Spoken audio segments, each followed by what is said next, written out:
Welcome welcome welcome CA final के प्यारे students. आइए आज हम एक नया चैप्टर पढ़ना स्टार्ट करते हैं। चैप्टर का नाम है म्यूचुअल फंड्स। काफ़ी इंटरेस्टिंग चैप्टर है और मुझे पता है कि आप में से बहुत सारे बच्चों ने ऑलरेडी इन्वेस्ट कर रखा है अपना पैसा या माता पिता का पैसा म्यूचुअल फंड्स में, और मुझे लगता है आपको इसके बारे में काफ़ी कुछ पता भी है। लेकिन मैं बिल्कुल बेस से पढ़ाऊंगा, जैसा कि मैं हमेशा पढ़ाता हूं, ताकि एक ऐसे स्टूडेंट जिन्होंने सिर्फ म्यूचुअल फंड का नाम सुना है, कभी इन्वेस्टमेंट नहीं की है, वो भी सीख सकें कि म्यूचुअल फंड में किस तरीके से इन्वेस्टमेंट्स होती हैं, क्या होता है म्यूचुअल फंड। हमारा मेन टॉपिक जो है इन दी करिकुलम वो कैलकुलेशन बेस्ड है, यानी हमें म्यूचुअल फंड की कैलकुलेशन के बारे में बात करनी है ज़्यादा। बट मैं कोशिश ये करूँगा कि आपको म्यूचुअल फंड की एक होलिस्टिक ओपिनियन आपको दे पाऊँ, होलिस्टिक व्यू आपको दे पाऊँ। मैं यहाँ पे इन्वेस्टिंग नहीं सिखाता हूँ, ये एक एकेडमिक कोर्स है जो आपको आपके एग्ज़ाम्स के लिए प्रिपेयर कर रहा है, ठीक है जी। लेकिन मैं पूरी कोशिश करूँगा कि आपको थोड़ा बहुत एक्स्ट्रा ज्ञान दे सकूँ, but this is not an investment advice, this will only be academic knowledge. चलिए आइए बात करते हैं। पहले मैं एक जनरल लेमैन के पॉइंट ऑफ व्यू से बताना स्टार्ट करता हूँ म्यूचुअल फंड क्या होते हैं। अगर सोचो आपसे, क्योंकि अब आप सीए पढ़ रहे हैं, तो आपके पड़ोसी, आपके आसपास के लोगों को तो ये उम्मीद होगी कि आप बहुत पढ़े लिखे लोग हैं, आप तो बहुत ज़्यादा इंटेलिजेंट लोग हैं, they must be believing this, है ना। तो हो सकता है वो आपसे कुछ ऐसे सवाल पूछते हो कि बताओ बेटा म्यूचुअल फंड क्या होता है। सोचो वो आपसे पूछें, हो सकता है आपके पड़ोसी को किसी को नहीं पता म्यूचुअल फंड क्या होता है, और वो आपसे जानना चाहता है कि यार आजकल बड़ा म्यूचुअल फंड का क्रेज़ चल रहा है, आजकल बहुत सारे लोग बहुत सारा पैसा लगा रहे हैं, बहुत दुनिया में नाम हो रखा है म्यूचुअल फंड्स का।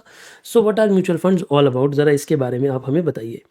तो अगर कोई आपसे इसके बारे में पूछ लेता है कि भैया म्यूचुअल फंड ये सब क्या होते हैं, तो आप क्या कहोगे उन्हें? ठीक है जी।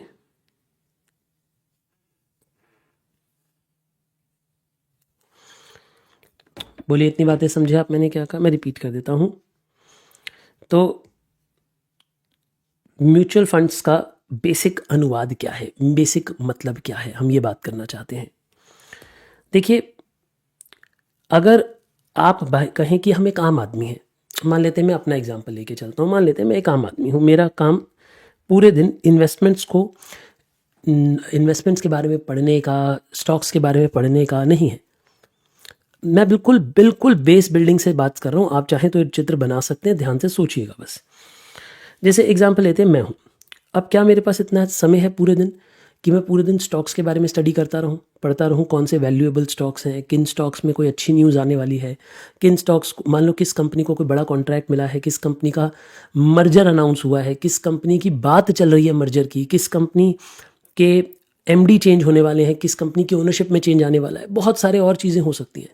मान लो कि कोई कंपनी एक स्पेसिफिक काम करती है, गवर्नमेंट ने उसे बैन कर दिया है, तो एकदम उसका शेयर प्राइस नेगेटिव जाएगा। क्या मेरे पास इतना समय है कि मैं पूरे दिन स्टॉक मार्केट में बैठकर शेयर्स को एनालाइज करता रहूं? The answer is no.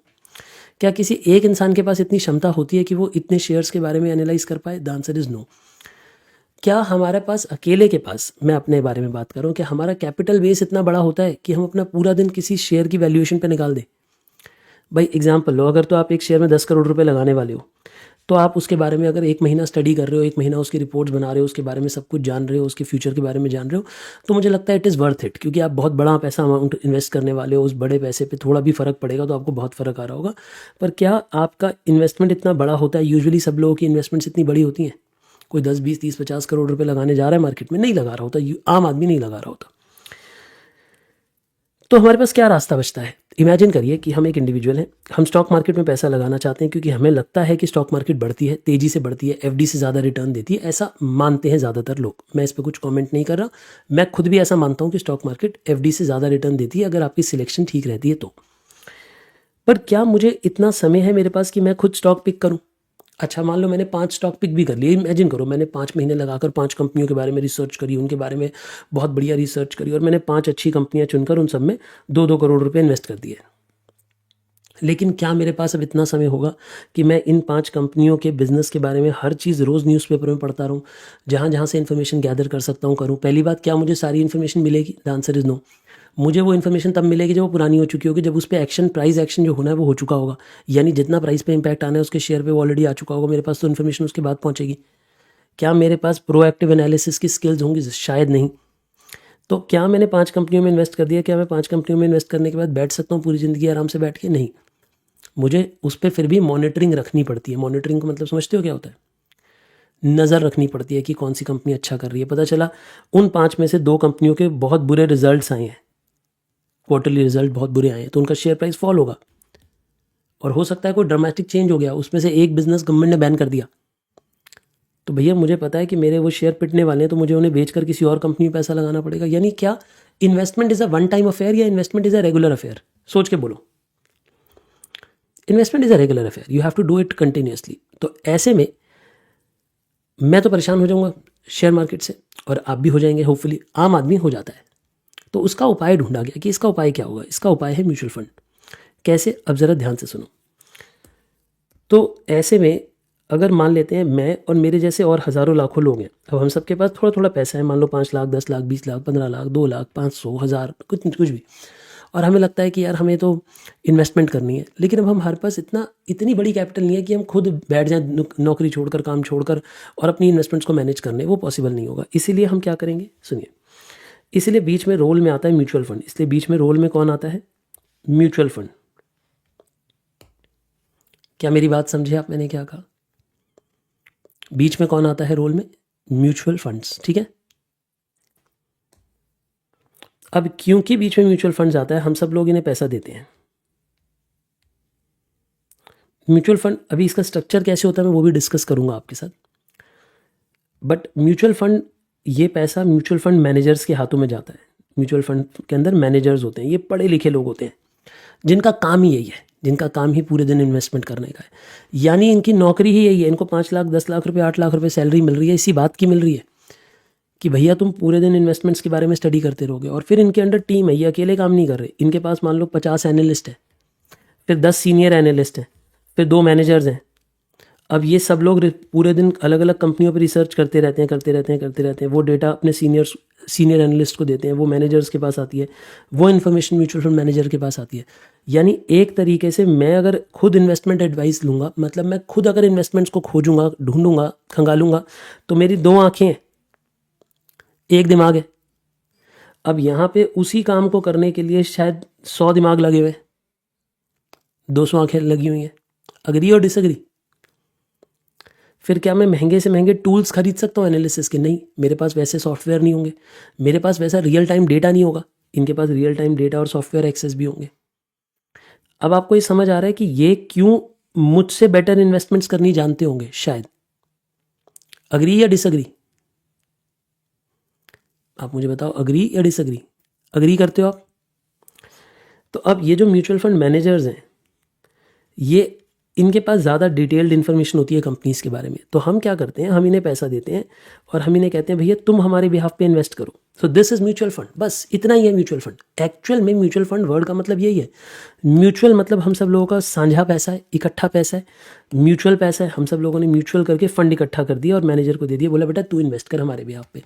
अब इन सब का खर्चा, इनकी सैलरी है, इनकी सैलरी, ये सब कुछ हम अपने एक्सपेंसेस में से कटवा देते हैं। मतलब क्योंकि हमारा पैसा फिर मार्केट में लगता है, मार्केट में पैसे की कमाई आती है, उस कमाई में से ये कुछ एक्सपेंस काट लेते हैं और बचा हुआ पैसा हमें मिल जाता है, अर्निंग। तो बेसिकली हमने अपने सबने मिलकर पैसा मैनेजर को दे दिया और बोला मैनेजर बेटा तू संभाल हमारा पैसा। This is mutual fund, full stop. बस इसके आगे म्यूचुअल फंड है ही नहीं, खत्म, टॉपिक खत्म। अब तो बस डिस्कशन होना है इनकी टर्मिनोलॉजीज के ऊपर। क्या आपको म्यूचुअल फंड का इंटेंट समझ आया? कितने बच्चों को इंटेंट समझ आया? Why mutual fund? अगर कोई आपसे ये पूछे वाई म्यूचुअल फंड, अगर कोई आपसे पूछता है कि वाई म्यूचुअल फंड, तो उसे पहले ये समझाओ, या व्हाट इज म्यूचुअल फंड अगर कोई पूछता है तो पहले उसे ये समझाओ कि म्यूचुअल फंड जरूरी क्यों है। देखो मैं म्यूचुअल फंड को कोई प्रमोट नहीं कर रहा हूँ, आई am not getting paid by anybody here for promoting mutual fund. बस मैं आपको ये समझाना चाहता हूँ कि देख बेटा, म्यूचुअल फंड में ना बहुत सारे हज़ारों लाखों लोग बहुत सारा पैसा अपना जमा करा देते हैं, क्योंकि वो इंडिविजुअली। अच्छा एक बात हो, इन्हें पैसा क्यों देते हो? ये भी तो अपना एक्सपेंस काट रहा है, ये भी तो अपने एक्सपेंसेस ले रहा है, तो फिर हम इन्हें पैसा क्यों दे रहे हैं? आप मुझे रीज़न दो। क्योंकि इनको एक्सपेंस देने के बाद भी ये ज़्यादा कमा रहे होते हैं। मान लो मैं खुद इन्वेस्टमेंट्स कर रहा होता तो मैं 12% कमा रहा होता, इमेजिन करो, और इन्होंने कमा दिया 15% अपने सूझबूझ से, अपनी अक्ल से, 3% एक्स्ट्रा। अगर उसमें से ये 1% का एक्सपेंस ले भी लेगा तो भी मुझे तो 14% मिल रही है रिटर्न नेट, यानी मुझे तो फिर भी फ़ायदा ही है और मेरा समय बच रहा है। मैं खुद इन्वेस्टमेंट करता तो मुझे पूरे दिन न्यूज़पेपर पढ़ते रहना पड़ता, अपना दिमाग खपाना पड़ता। आज की डेट में आप इस बात को नोटिस कर लीजिएगा जितने भी लोग कि इन्वेस्टमेंट वैल्यू मुझे ऐसा लगता है शायद 2 करोड़ से लेके मे बी 50 से 100 करोड़ के बीच में है ना, उनमें से ज़्यादातर लोगों का मेजर पैसा म्यूचुअल फंड्स में लगा हुआ है, मेजर पैसा म्यूचुअल फंड्स में लगा हुआ है। क्यों? अच्छा सर, इससे बड़े वाले लोगों का क्या होता है? वो हेज फंड्स वगैरह, हेज फंड्स इधर भी चले जाते हैं, 50 करोड़ वाले लोग भी चले जाते हैं, 25 करोड़ वाले लोग भी चले जाते हैं, बट यूजुअली मतलब ऐसे कहो कि 2 करोड़ से 50 करोड़ वाले ज़्यादातर लोग जो होंगे ना, जिनकी इन्वेस्टमेंट साइज़ इतनी होगी, वो ज़्यादातर म्यूचुअल फंड के रूट से जाते हैं। क्योंकि म्यूचुअल फंड्स एक सेफ़र ऑप्शन है, कम एक्सपेंस रेशियो है, थोड़े सेफ काम करते हैं। और म्यूचुअल फंड में आप चुन सकते हो कि आपको कैसे फंड में पैसा लगाना है, किस मैनेजर के पास पैसा लगाना है। पहले आप मुझे वाई म्यूचुअल फंड समझ आया? मैं पढ़ाऊंगा तो सही म्यूचुअल फंड, पहले आप मुझे बताओ वाई समझ आने लगा? क्योंकि वाई समझ आने लगेगा तब आपको इसकी इंपॉर्टेंस फील होगी कि हाँ ये इंपॉर्टेंट है, ये ज़िंदगी में एक अच्छी चीज़ है। सुनो, क्या मैं पूरे दिन इन्वेस्टमेंट्स को एनालाइज कर सकता हूँ? नहीं। क्या ये पूरे दिन इन्वेस्टमेंट को एनालाइज कर सकते हैं? हाँ, क्योंकि इनका काम है। भाई मैं मैनेज कर रहा हूँ मान लो 2 करोड़ की इन्वेस्टमेंट, ये मैनेज कर रहे हैं मान लो 8,000 करोड़ की इन्वेस्टमेंट, क्योंकि मेरे जैसे हज़ारों लोगों ने इन्हें पैसा दिया हुआ है। तो इनका इन्वेस्टमेंट साइज इतना बड़ा है कि एक्सपेंस ये कर सकते हैं कि अपनी टीम बना सकते हैं, 10 20 30 50 लोगों को रख सकते हैं टीम में, जो इन्हें मैंने इन्फॉर्मेशन देगा रियल टाइम पे। सोचो अब एक एनालिस्ट है, उसका काम है कि एक कंपनी दे दी उसे, मान लो रिलायंस इंडस्ट्रीज़ दे दी, अब वो पूरे दिन सिर्फ रिलायंस के बारे में पढ़ता रहता है, उन्हीं के सारे प्रोडक्ट्स के बारे में, उन्हीं के बारे में इन्फॉर्मेशन गैदर कर रहा है। तो उसे तो रियल टाइम पता होगा ना, आज रिलायंस ने क्या डिसीजन नया लिया है, क्या नया हुआ, किस ब्रांच में नया हुआ, किस जगह डिसीजन हुआ, वो उस चीज़ की इन्फॉर्मेशन उनके पास पहुँचेगी, हमारे पास नहीं पहुँचेगी। क्या मेरी बात समझ आई? और एक बात मैं जो अपने पर्सनल एक्सपीरियंस से बता रहा हूँ कि म्यूचुअल फंड होना क्यों ज़रूरी होता है, मतलब मुझे ऐसा लगता है, अब ये ज़रूरी नहीं है कि आपको लगे। जैसे मानो मैंने 5 कंपनियाँ सिलेक्ट करी, अब मैंने 5 कंपनियों में इन्वेस्ट कर दिया, मान लो सब में अपना 20-20% पैसा पुट कर दिया। अब उनमें से एक कंपनी ने अंडर परफॉर्म करना स्टार्ट कर दिया, पुअर परफॉर्म करना स्टार्ट कर दिया, लेकिन जब 2-4-5% वो गिरेगी तो मुझे तब तक रियलाइज़ नहीं होगा। जब वो 20% गिर जाएगा उसका शेयर तो मुझे रियलाइज़ होगा ये शेयर तो मुझे नुकसान दे रहा है, और फिर मैं उसे बेचूंगा हबड़ा तबड़ी में, यानी नुकसान पे बेचूंगा, और फिर मैं एक नई कंपनी की रिसर्च करूंगा। इस सब में मुझे समय लगेगा, मेरी अर्निंग टूटेगी। बट म्यूचुअल फंड मैनेजर का क्या होता है, इनके पास स्ट्रॉन्ग इन्फॉर्मेशन होती है कि ये कंपनी अब पुअर परफॉर्म कर रही है, तो ये इमीडिएटली उस कंपनी का शेयर सेल कर देंगे और इमीडिएटली किसी और कंपनी को बाय कर लेंगे। तो जो मुझे 20% डिप झेलना पड़ा वो शायद ये 5% पे ही बेचकर नई कंपनी खरीद लेंगे और उसमें 5-7% कमा भी लेंगे। तो ये कवर अप कर लेंगे जल्दी। मैं कवर अप नहीं कर पाऊंगा, मैं उतनी जल्दी रोटेट नहीं कर पाऊंगा। प्लस सबसे बड़ी बात, मैं जब रोटेट करूंगा ना तो मुझ पर कैपिटल गेन टैक्स लगेगा। मैं ज़्यादा तेज़ तो नहीं पढ़ा रहा, आपको मेरी बात समझ आ रही है? Am I making sense to all of you? मतलब मैं एक बारी पहले म्यूचुअल फंड इंट्रोड्यूस कर देना चाहता हूँ, फिर हम टॉपिक स्टार्ट करेंगे। हो सकता है आज की क्लास में टिपिकली लिखवाऊँ कुछ भी नहीं, लेकिन मैं पूरा म्यूचुअल फंड का एक ओवरव्यू दे देना चाहता हूँ पहले आपको। एक प्रॉब्लम और देखो, इमेजिन करो कि मैंने लेटेस्ट से मैंने 10 लाख रुपए इन्वेस्ट किए। 10 लाख रुपए मैंने 5 कंपनियों में इन्वेस्ट किए, 1 2 3 4 5, यानी कंपनी 1 में मैंने 2 लाख रुपए लगाए। ठीक है, मैंने इन सब में 2-2 लाख रुपए लगाए। ओके, अब ये जो 2 लाख रुपए मैंने इन्वेस्ट करे, मान लो इसकी वैल्यू बढ़ते बढ़ते 4 लाख हो गई, 100% इंक्रीज हो गया शेयर, हो जाता है मान लो 1 साल 2 साल में ये शेयर इंक्रीज हो गया जी। अब अचानक से ये 4 लाख वाला शेयर एकदम फॉल होने लग गया, मान लो इसका शेयर प्राइस एकदम से फॉल होने लग गया।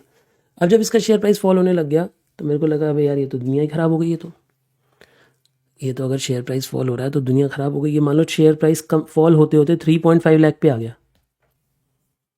10-12% का फॉल हो गया मेरे लिए। अब मैं इसे बेच रहा हूँ, 3.5 लाख में, और फिर कोई नया शेयर खरीदूंगा 3.5 लाख के।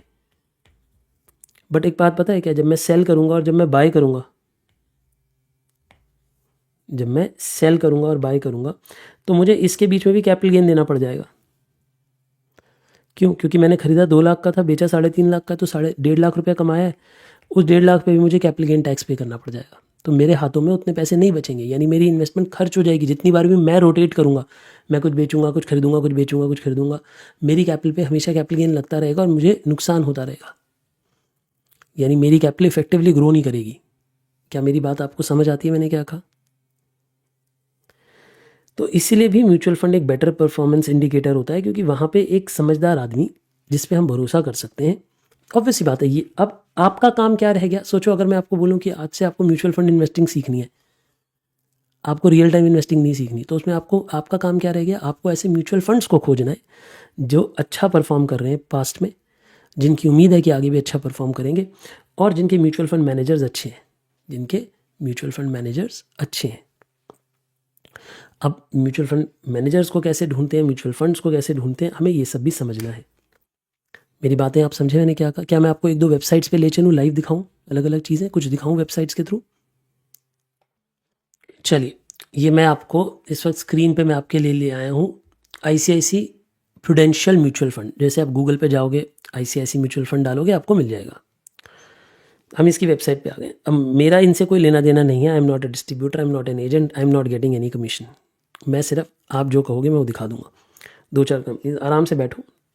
आज की क्लास को ना जीवन की क्लास मानो, मतलब ऐसे मानो कि ये ज़िंदगी की क्लास है आपकी, है ना। एंड एक बात मानना, आज की क्लास में कुछ ना कुछ तो आप ज़रूर ऐसा सीख के जाओगे, पहली बात जो आपको पहले नहीं आता होगा, और दूसरी बात जो आपके जीवन में हमेशा काम आएगा, ठीक है ना। ट्रस्ट मी, मैं आपके ये अगले 2 आवर्स वेस्ट नहीं जाने दूंगा। I would try and invest so much power and knowledge into it कि आपके वो काम आए ही आए, ठीक है ना।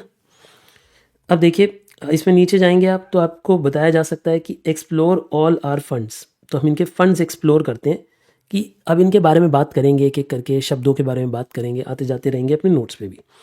तो देखिए, पहली बात तो ये होता है, अब फंड्स कितनी तरह के होते हैं, ध्यान से सुनना। म्यूचुअल फंड्स कितनी तरह के होते हैं? एक होते हैं इक्विटी फंड्स। सुनो मेरी बातों को सुनो।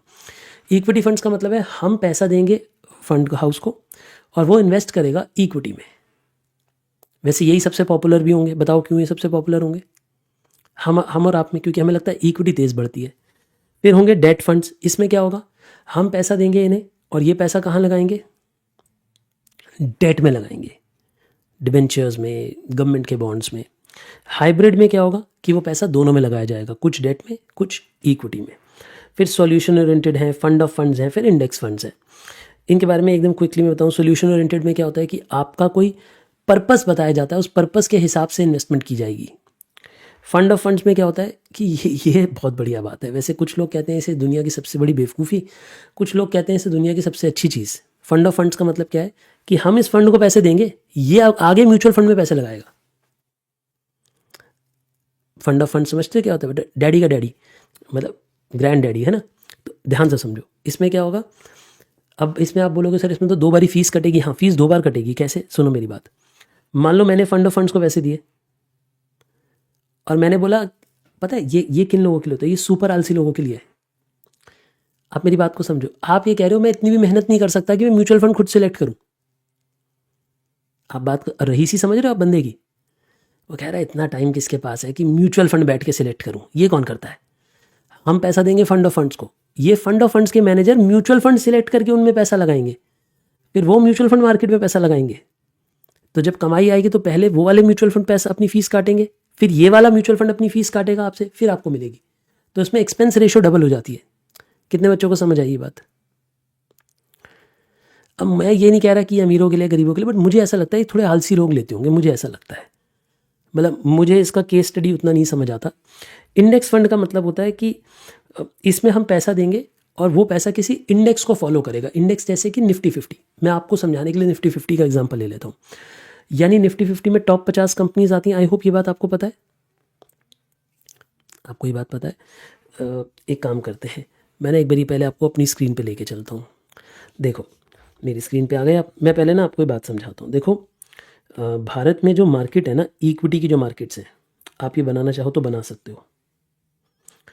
देखो इक्विटी की मार्केट में जो टॉप 100 कंपनीज होंगी, 1 से लेके 100 तक सबसे बड़ी मार्केट वैल्यू वाली कंपनीज, 1 से 100 तक सबसे बड़ी मार्केट वैल्यू वाली कंपनी, मतलब आप नंबर ऑफ शेयर्स देखोगे इनटू एमपीएस देखोगे तो इससे मार्केट वैल्यू आ जाती है। क्या ये बात आपको समझ आती है मैं क्या बोल रहा हूँ? आप नंबर ऑफ शेयर्स को मार्केट प्राइस से मल्टीप्लाई करोगे तो आपको मार्केट वैल्यू पता लग जाती है। ऐसे मार्केट वैल्यू निकाल लो हर कंपनी की। तो जो टॉप 100 कंपनीज है ना भारत में, टॉप 100 कंपनीज, वो कहलाती हैं लार्ज कैप। वो क्या कहलाती हैं बेटा? Large cap. जो आपने कभी ना कभी सुना होगा किसी से कि लार्ज कैप फंड्स या लार्ज कैप इन्वेस्टमेंट या लार्ज कैप स्टॉक, है ना। तो लार्ज कैप मतलब इज्जत की बात है कि वो पहले 100 लोगों में आ रही है।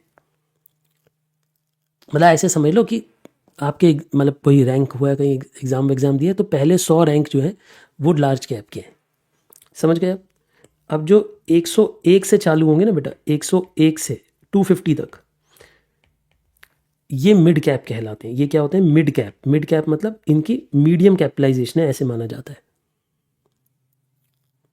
और फिर इसके बाद चुन्नू मुन्नू, ये सब स्मॉल कैप है। ये सब क्या होती है बेटा? Small cap. तो एक मेरे सवाल का जवाब दो, सबसे ज़्यादा कंपनियां किस में होती होंगी? तो आप बोलोगे स्मॉल कैप। स्मॉल कैप में तो हज़ारों कंपनियां आ जाएंगी। क्यों बेटा? 251 से आगे, मतलब 251 और उससे आगे सारी कंपनियां स्मॉल कैप है।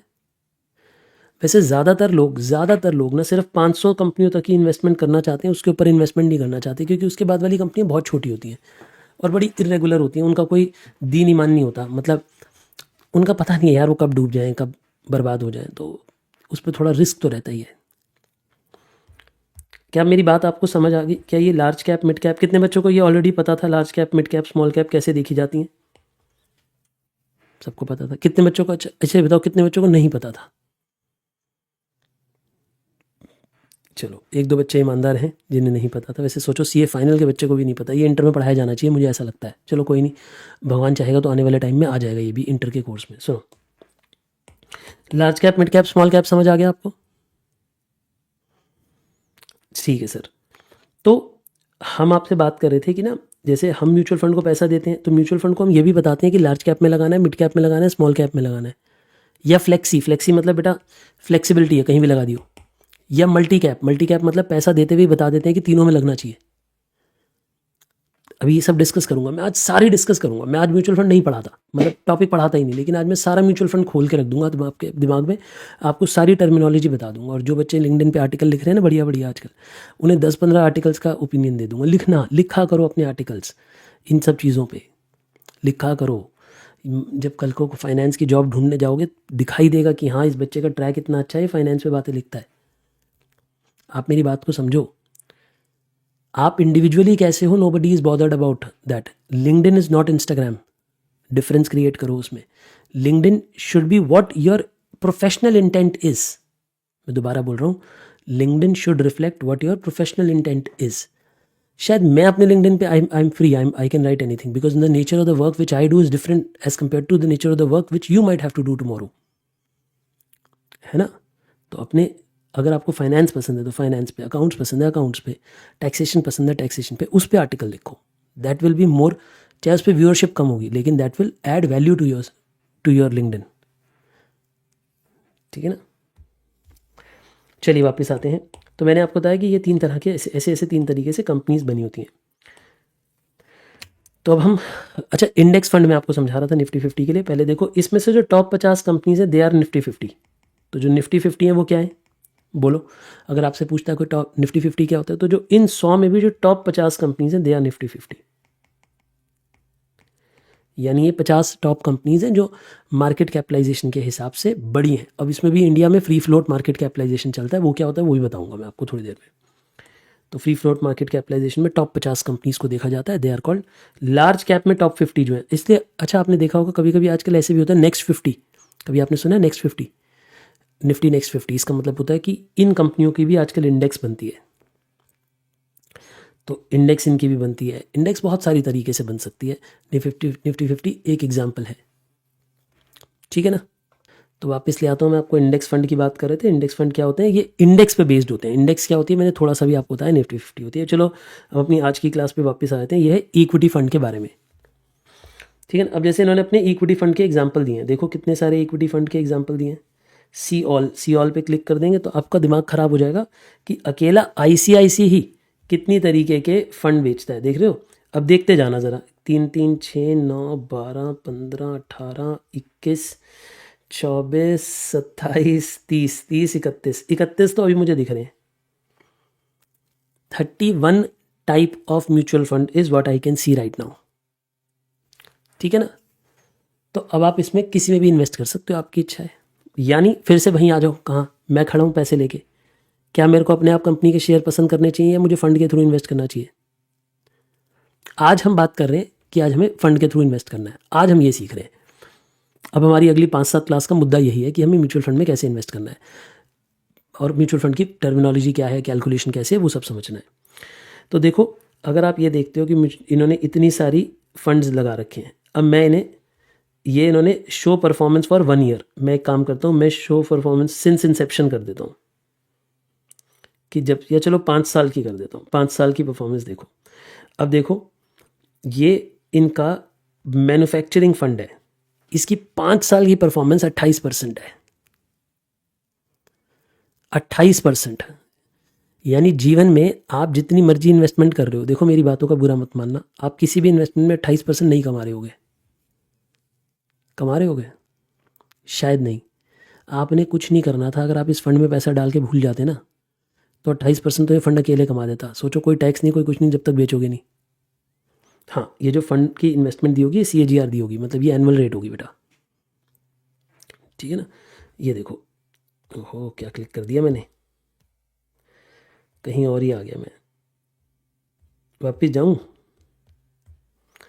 ये ना एक्चुअली मैं इस स्क्रीन को वो कर रहा हूँ, ये अच्छा इसकी इन्वेस्टमेंट दिखा रहा है, इसके बारे में थोड़ा सा पढ़ें।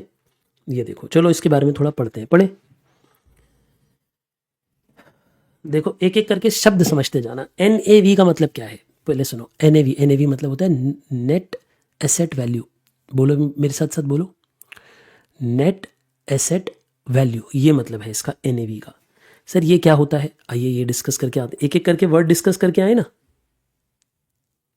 तो जो वर्ड आपने मुझसे पूछा वो है NAV। अब ये क्या होता है भैया, देखो ध्यान से, NAV क्या होती है। मैं इन्वेस्टर, बेचारा मासूम सा इन्वेस्टर, मैंने अपना पैसा किसे दिया, मैंने अपना पैसा दिया म्यूचुअल फंड को। जब मैंने अपना पैसा म्यूचुअल फंड को दिया, प्लीज़ सुनना आराम से, तो यूजुअली म्यूचुअल फंड शुरू में मुझे 1 यूनिट देता है, तो 10 रुपये लेता है। यूजुअली 1 यूनिट के 10 रुपये लेता है कम, यूजुअली म्यूचुअल फंड। अभी अब इंडिया में अभी यूनिट ज़्यादातर 10 रुपये का होता है, कोई कोई 100 का भी इशू करता है, ज़्यादातर 10 रुपये का होता है। तो मानो कि ये यूनिट 10 रुपये का था, तो मेरे उस 1 यूनिट की पहले दिन कीमत कितनी थी, जल्दी बोलो। जब पहले दिन मैंने यूनिट खरीदा तो मेरे यूनिट की वैल्यू कितनी थी, 10 रुपये। अच्छा, अब कहानी को सुनना सिर्फ, क्या मैंने अकेले ने पैसे दिए होंगे या ऐसे लाखों लोगों ने पैसे दिए होंगे? लाखों लोगों ने पैसे दिए होंगे। जिसने 10-10 रुपये दिए होंगे उन्हें 1-1 यूनिट मिल गया होगा। जिसने 20 रुपये दिए होंगे उसे 2 यूनिट मिल गए होंगे। जिसने 100 रुपये दिए होंगे उसे 10 यूनिट मिल गए होंगे। ऐसे यूनिट बट गए होंगे सबको। ये एक तरीके से शेयर्स की तरह ही है अनिस, जैसे आप किसी कंपनी के शेयर खरीदते हैं, शेयर्स की तरह ही, बस इसे यूनिट बोलते हैं, ठीक है जी। अब ये जो पैसा इकट्ठा हुआ, मान लो 200 करोड़ इकट्ठे हुए, क्या ये 200 करोड़ म्यूचुअल फंड FD करा देगा या म्यूचुअल फंड इसे मार्केट में इन्वेस्ट करेगा? म्यूचुअल फंड इस पैसे को मार्केट में इन्वेस्ट करेगा। ध्यान से सुनो एक एक वर्ड, ये आपका प्रैक्टिकल स्टार्ट कर रहा हूँ मैं, इसके बारे में प्रैक्टिकल क्वेश्चन है हमारे कोर्स में। आधा चैप्टर NAV पे बेस्ड है आपका, तो NAV का मतलब ही नहीं समझोगे तो क्या होगा, पहले मतलब समझो। सुनो, अब ये 200 करोड़ मार्केट में इन्वेस्ट होंगे। आज से ज़्यादा मत लिखो, कोई बात नहीं, ये सब आगे भी दोबारा आएगा। अब इस 200 करोड़ में से मान लो कुछ पैसा उसने लार्ज कैप में लगा दिया। मान लो ये मल्टी कैप है। मल्टी कैप मतलब होता है कि ये मल्टीपल कैप में पैसा लगाएगा। मल्टी कैप म्यूचुअल फंड है। इसने कुछ पैसा लार्ज कैप के शेयर्स में लगा दिया, कुछ पैसा मिड कैप के शेयर्स में लगा दिया, कुछ पैसा स्मॉल कैप के शेयर्स में लगा दिया, कुछ पैसा इसके पास कैश में पड़ा हुआ है, कुछ इसकी लाइबिलिटीज़ भी हैं, हो सकता है कुछ लाइबिलिटीज़ भी होंगी। भाई किसी को पैसा देना है, कोई एक्सपेंसेस पे करने हैं, कोई आउटस्टैंडिंग है, कोई कमीशन पे होनी है, तो इन सब की ना, अब मान लो ये पैसा मैंने दिया था आज से 2 साल पहले। प्लीज़ सुनो मेरी बात को, मैंने ये पैसा 10 रुपया कब दिया था, 2 साल पहले।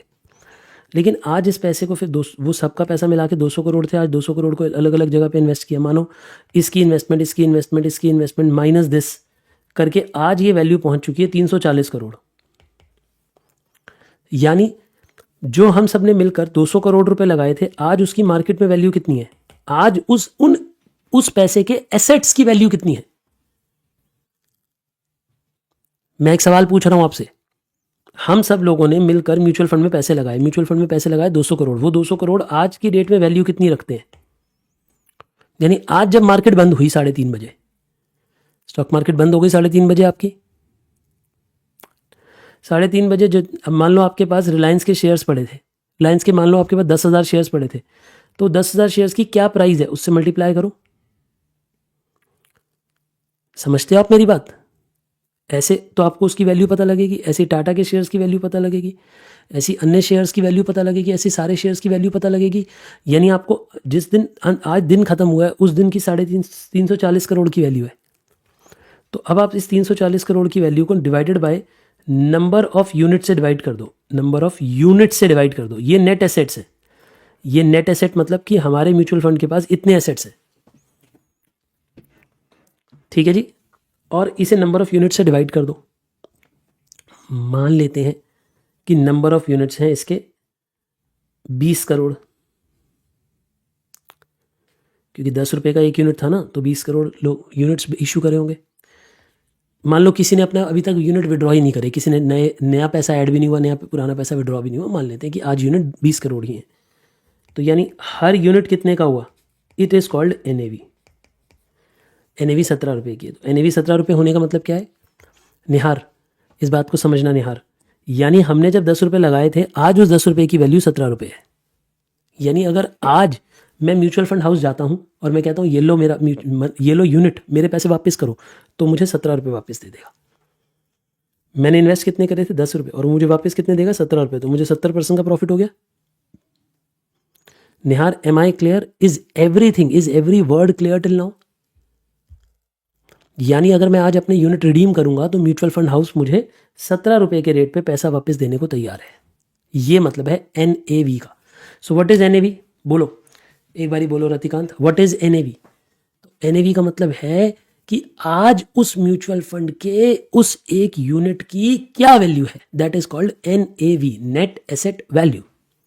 M I clear? पक्की बात है? शाबाश मेरे बच्चे, शाबाश, बहुत बढ़िया कि आपको एनएवी समझ आ रही है।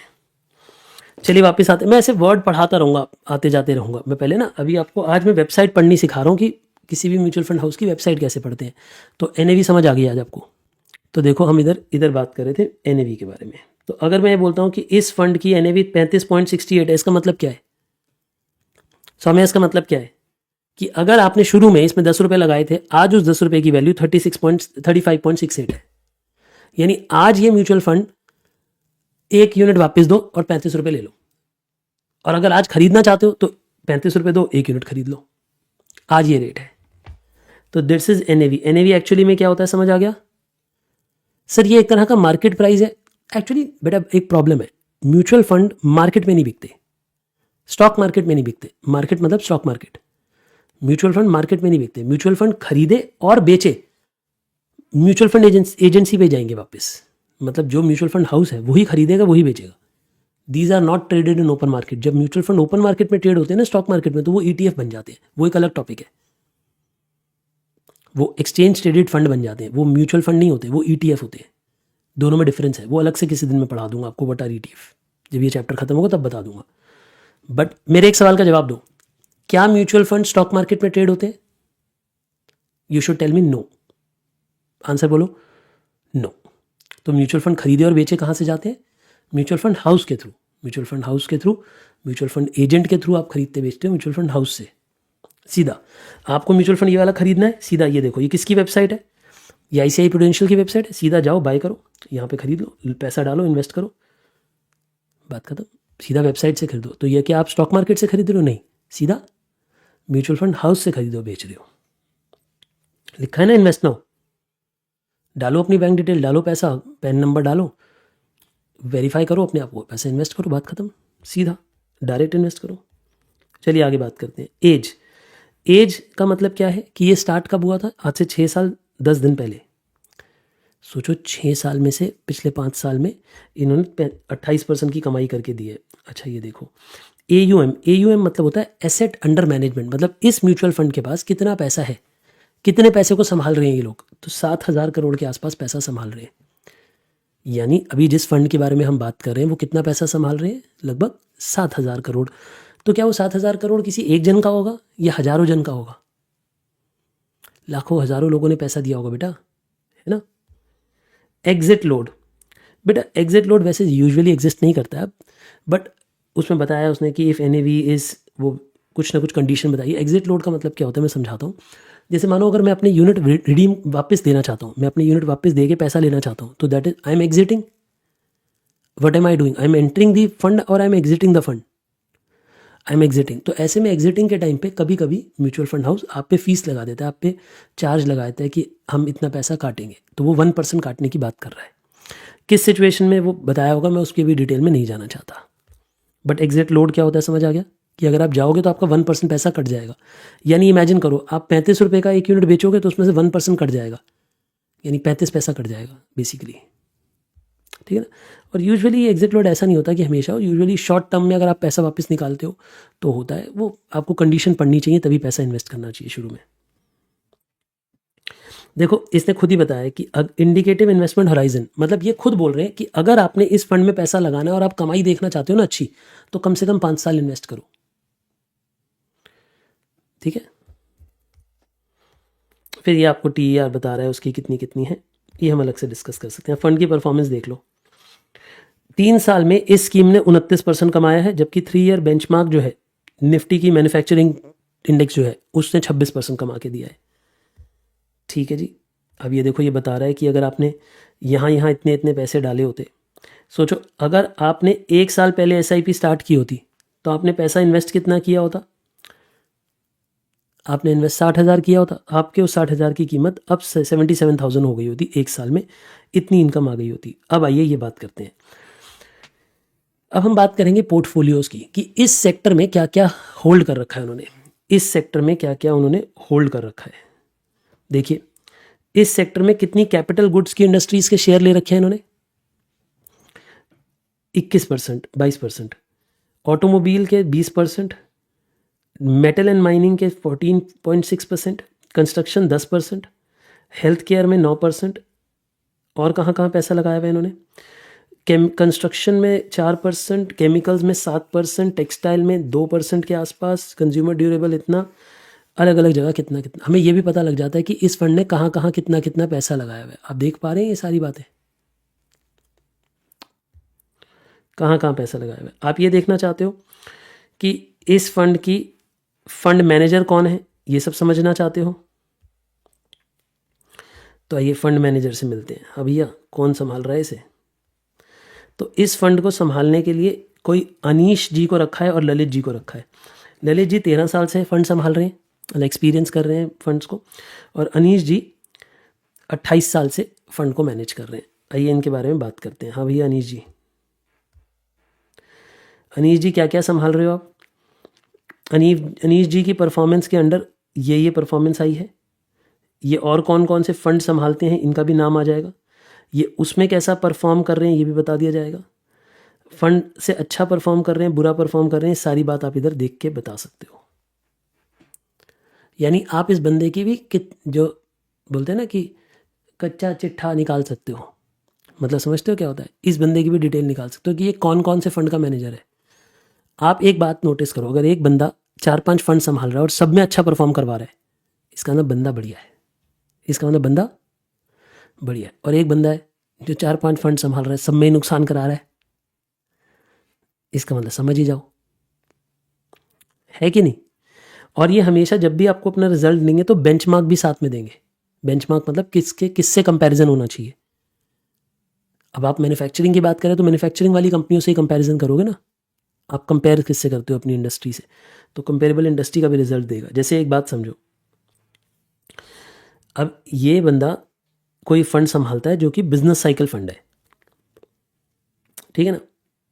देखो अब बेंचमार्क की कमाई है 41%, इस फंड ने कमा के दिखाया 47%। बेंचमार्क की कमाई 18%, इस फंड ने कमाया 23%। 5 साल पहले तो ना तो बेंचमार्क था ना ये फंड था। तो बेसिकली हम ये कह सकते हैं कि पिछले 3 साल में इस फंड ने आउट परफॉर्म किया है बेंचमार्क को, बेंचमार्क को आउट परफॉर्म किया है। तो बताओ ये फंड मैनेजर अच्छा है या बुरा है। अच्छा फंड मैनेजर है, बेंचमार्क से बेटर परफॉर्म कर रहा है। चलिए अनीश जी से तो मिल लिए हम, स्कीम की ऑप्शंस दे रहे हैं फिर, ठीक है जी। अब देखो पहले ना मैं आपसे एक डिस्कशन करना चाहूँगा रेगुलर ग्रोथ पे। रेगुलर ग्रोथ देख लिया आपने 28%, और डायरेक्ट ग्रोथ पे 29.29%। मैं दो चीज़ों का कंपैरिजन कराना चाहता हूँ आपको। रेगुलर ग्रोथ और डायरेक्ट ग्रोथ में क्या फ़र्क है, आइए इस पर डिस्कशन करते हैं। रेगुलर ग्रोथ और डायरेक्ट ग्रोथ में क्या फ़र्क है। परसेंटेज याद रखना, 29.29, 28.04, ठीक है ना। मैं इस शब्दों के बारे में आपसे बात करूंगा, रेगुलर ग्रोथ और डायरेक्ट ग्रोथ।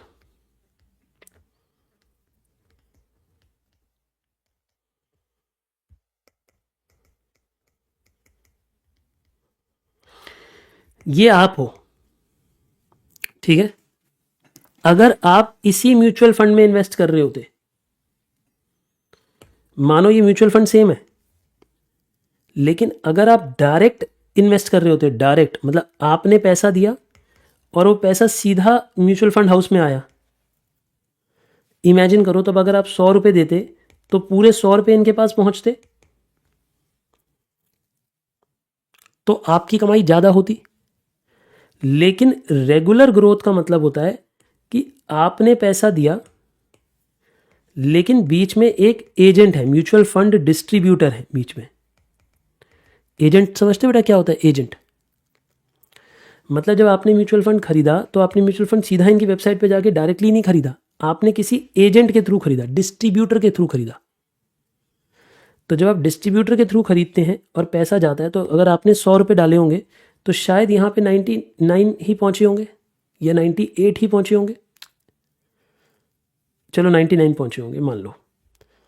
तो जो आपकी कमाई होगी वो कंपेरेबली कम फील होगी। बताओ कम क्यों फील होगी?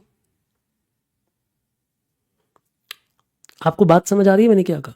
यानी यहाँ पे अर्निंग रेट अगर 29.29% है तो यहाँ पे 28.04% है। यहाँ कम परसेंटेज कमाई हो रही है। बताओ कम कमाई क्यों हो रही है? रीज़न दो मुझे।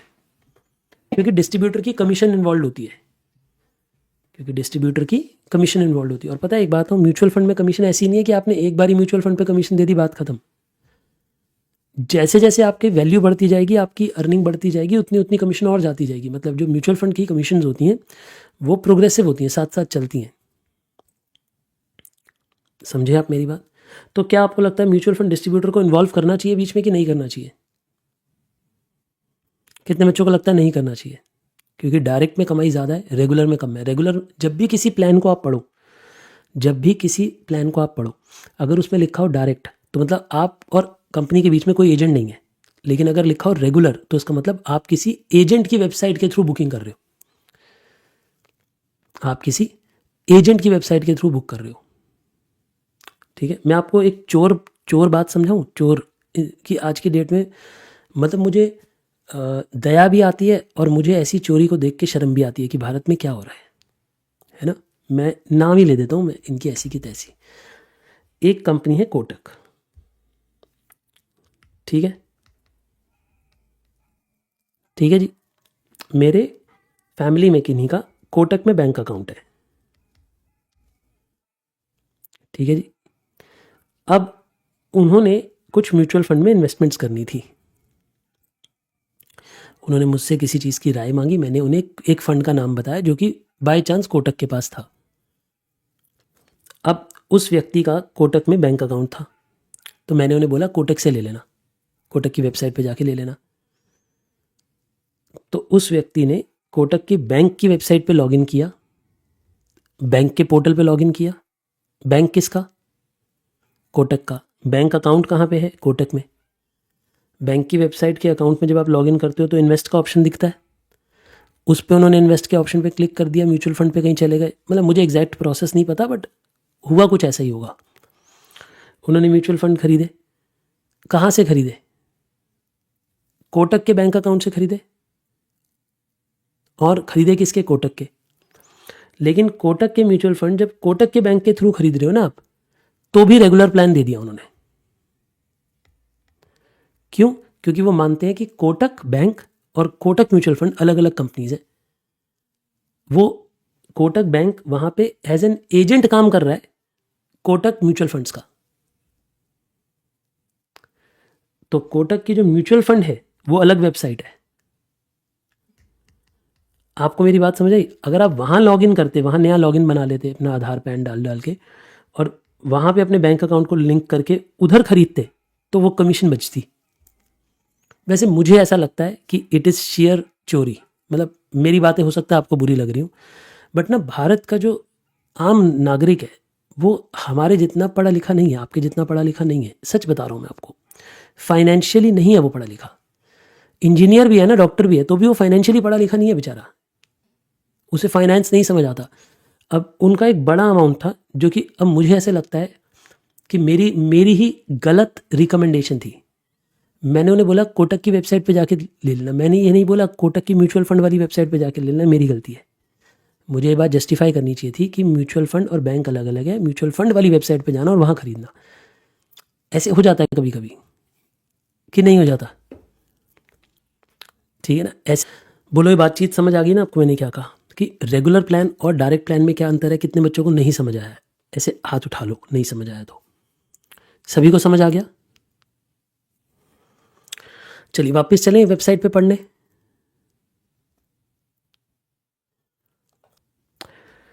बोलिए, बातचीत समझ आई? कैसा लग रहा है आपको मैन्युफैक्चरिंग फंड से मिलके? अच्छा लग रहा है? तो भ्रम और बर्बाद करूं आपको? दिल करता है आपका और बर्बाद होने का? हाँ सर, मेरा दिल करता है और बर्बाद होने का। फैक्ट शीट भी पढ़ाऊंगा किसी दिन। वापस चलते हैं इक्विटी फंड्स पे। 5 ईयर का ये कर दिया। अब एक काम करते हैं, अब हम लगाते हैं रिस्क की ऐसी की तैसी, सॉर्ट करते हैं इसे रिटर्न्स के पॉइंट ऑफ व्यू से। आ जा मेरा बच्चा, रिटर्न के पॉइंट ऑफ व्यू से। तो इतना इतना कमाया है इनके फंड्स ने पिछले समय में। इंफ्रास्ट्रक्चर ने 32% कमाया है। 32%। 32 समझते हो कितना होता है? आम इंसान अगर 15-17% कमा लेता है ना, तो उसका जीवन धन्य हो जाता है। वो जितनी भी आप वीडियोस सुनते हो ना, यूट्यूब पे आती है ना आजकल, बड़े सारे लोग सभी सबको करोड़पति बना रहे हैं। देखिए आप अपने वीडियो, इतने पैसे डालोगे करोड़पति बन जाओगे, 100 करोड़पति बन जाओगे। तो सारी कैलकुलेशन 12-15% पे हो रही होती है, तब आप करोड़पति बन रहे हो। तो सोचो इसने 32% कमाया है। अगर 32% कमा लोगे तो 200 करोड़पति बन जाओगे। समझ रहे हो आप? हाँ बेटा, ये रिटर्न जो रिप्रेजेंट होती हैं पर एनम होती हैं, ठीक है ना भाई? देखो, अच्छे फंड्स हैं, बुरे नहीं हैं, मतलब, बट मैं आपको फंड खरीदने की हिम्मत नहीं दे रहा हूँ कि कैसे करना है। मैं आपको वो नहीं बताता हूँ, मैं तो बस आपको ये बता रहा हूँ। ये देखो कमोडिटी फंड, 32.67% की रिटर्न। ये 5 साल की रिटर्न है। अभी मैं अगर इसे 3 ईयर्स की कर दूंगा तो रिटर्न और बढ़ जाएगी, क्योंकि 5 साल में तो कोविड का झटका भी इन्वॉल्व था ना। अब अगर आप ये 3 साल की रिटर्न देख रहे हो, एक बारी इंफ्रास्ट्रक्चर देखो, 32.2 दिखा रहा है ये। और अगर एक साल की रिटर्न देखो,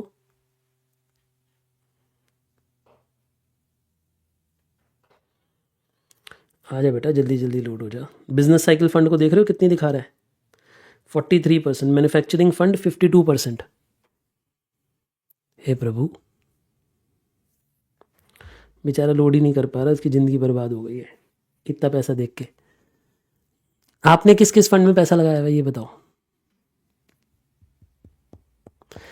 अब ऐसे में ऐसा नहीं लगता कि फंड ऑफ फंड ही सही है? इतने फंड से कौन ध्यान रखेगा? इससे अच्छा फंड ऑफ फंड्स को दे दो, अपने आप फंड भी वो ही सिलेक्ट करे, ठीक है ना?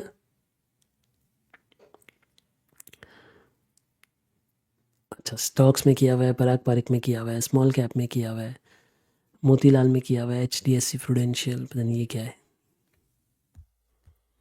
वही से कुछ हो गया है।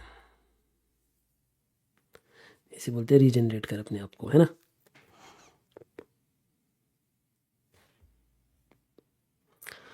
ये देखो, ये देखो कितनी कमाई है बेटा एक साल में? 52%, 52%। गजब नहीं है ना? रिस्कोमीटर देख रहे हो? भयंकर रिस्की, एकदम लाल पे हो रखा है, मतलब भयंकर रिस्की। चलो इस पे चर्चा करें, थोड़ी सी करना चाहोगे? बस इस पे चर्चा करते हैं, फिर पढ़ाई पढ़ने लग जाएंगे, है ना। थोड़ी सी बातें और दिखाता हूँ इसमें। ये लॉन्ग टर्म है, वेल्थ क्रिएशन है। 35 की एनओवी, ये वही वाला हमने खोल लिया दोबारा, है ना। मैन्युफैक्चरिंग ही देखा था पहले हमने। ओहो, फिर नहीं देखेंगे, फिर कुछ और देखेंगे। यार ये देखो, यही अच्छा है। लार्ज एंड मिड कैप, ये तो सेफ भी है। क्यों? बहुत ज़्यादा रिस्की भी नहीं है। क्यों? आप बड़ी कैपिटल में ही पैसा लगा रहे हो। और कमाई कितनी है? ओहो हो प्रभु, एनएवी देख रहे हो कितनी है? 977 का एक यूनिट है, मतलब लगभग 1000 रुपये का। और कितने साल से चल रहा है? 26 साल से। मैं उम्मीद करता हूँ कि 10 रुपये का इशू हुआ होगा शायद। मुझे इस फंड के बारे में नहीं पता, मेरी इन्वेस्टमेंट नहीं है इसमें। पर सोचो 10 रुपये लगाए थे 26 साल पहले, आज वो 10 रुपये कितने बन चुके हैं? लगभग 1000 रुपये। ठीक है ना। ओ तेरी, इन्वेस्टमेंट कितनी है? 17,000 करोड़ की, 17,500 करोड़ के आसपास। और 5 साल से ज़्यादा पैसे लगाओ, लॉक इन पीरियड कुछ नहीं है। बेंचमार्क की इंडेक्स 21% है, आपने 23% कमा लिया है इससे। फंड मैनेजर कौन है, कहाँ पैसा लगाया है, ये सब आपको पता लग सकता है। इबाब दलवानी जी इस फंड को संभाल रहे हैं, ठीक ठाक परफॉर्म कर रहे हैं, बेंचमार्क से ऊपर ही परफॉर्म कर रहे हैं। ठीक है जी, ये सारी बातें आपको समझ आ रही मैंने क्या कहा। और एक अच्छी बात बताऊं, ये जो एनएवी है ये कंपनी को रोज निकाल कर अपनी वेबसाइट पे देनी पड़ती है। क्या कहा मैंने? सर क्या क्या क्या, दोबारा बोलना। हाँ हाँ बेटा, हाँ, एनएवी रोज निकालनी पड़ेगी और अपनी वेबसाइट पे प्रेजेंट करनी पड़ेगी। रोज बताना पड़ेगा कि तुम्हारा एक यूनिट अब कितने का है। म्यूचुअल फंड हाउस चलाना बड़ी मेहनत का काम है, उतना कोई आसान नहीं है। ठीक है ना। एक बच्चे ने कहा कि सेम फंड का रेगुलर एंड डायरेक्ट दोनों होता है। हाँ जी बेटा, हर फंड का रेगुलर और डायरेक्ट दोनों होता है। आपकी इच्छा है कि आपने एजेंट के थ्रू लगाया तो रेगुलर फंड मिलेगा आपको, और आपने डायरेक्ट कंपनी में इन्वेस्ट करा, मतलब म्यूचुअल फंड हाउस को दिया, तो डायरेक्ट हो गया। हर फंड के दोनों होते हैं। पर अगर आपको किसी वेबसाइट पे एक ही दिख रहा है, इसका मतलब आप उस एजेंट की वेबसाइट पे हो, कंपनी की वेबसाइट पे नहीं हो। कंपनी की वेबसाइट पे होगे तो दोनों दिखेंगे, रेगुलर और डायरेक्ट। फिर आप जो भी खरीदना चाहते हो खरीदो। फिर अगर आप रेगुलर खरीदोगे तो वो आपसे आपके डिस्ट्रीब्यूटर का नाम पूछेगा कि आपका डिस्ट्रीब्यूटर कौन है, उसका नंबर डालना पड़ेगा उसका। जैसे मान लो कि मैं डिस्ट्रीब्यूटर हूँ आपके लिए, तो आपको मेरा नंबर डालना पड़ेगा। तो यूजुअली क्या होता है, जैसे जो छोटे डिस्ट्रीब्यूटर होते हैं, देखो मैं I do not want to demean anybody, मान लो मैं एक छोटा डिस्ट्रीब्यूटर हूँ, मेरे पास अपनी ऐप नहीं है, मेरे पास अपना वेबसाइट नहीं है, अपना पोर्टफोलियो नहीं है। मैं आपके घर आया, मैंने आपको कहा ऐसे ऐसे एक फंड है, अच्छा है, ले लो आप। आपने कहा ठीक है, लगवा दो मेरे पैसे। तो मैं आपसे क्या करूँगा, मैं आपको नहीं बताऊँगा, लेकिन घर आके ऐसी वेबसाइट पे बैठ के ही आपकी आपकी डिटेल भरूंगा, बट उसमें रेगुलर में अपना नाम डाल दूंगा। आप समझ रहे हो मेरी बात? जो रेगुलर वाली जगह होगी वहाँ मैं अपना नाम डाल दूंगा, बस ये फ़र्क होगा। Am I clear?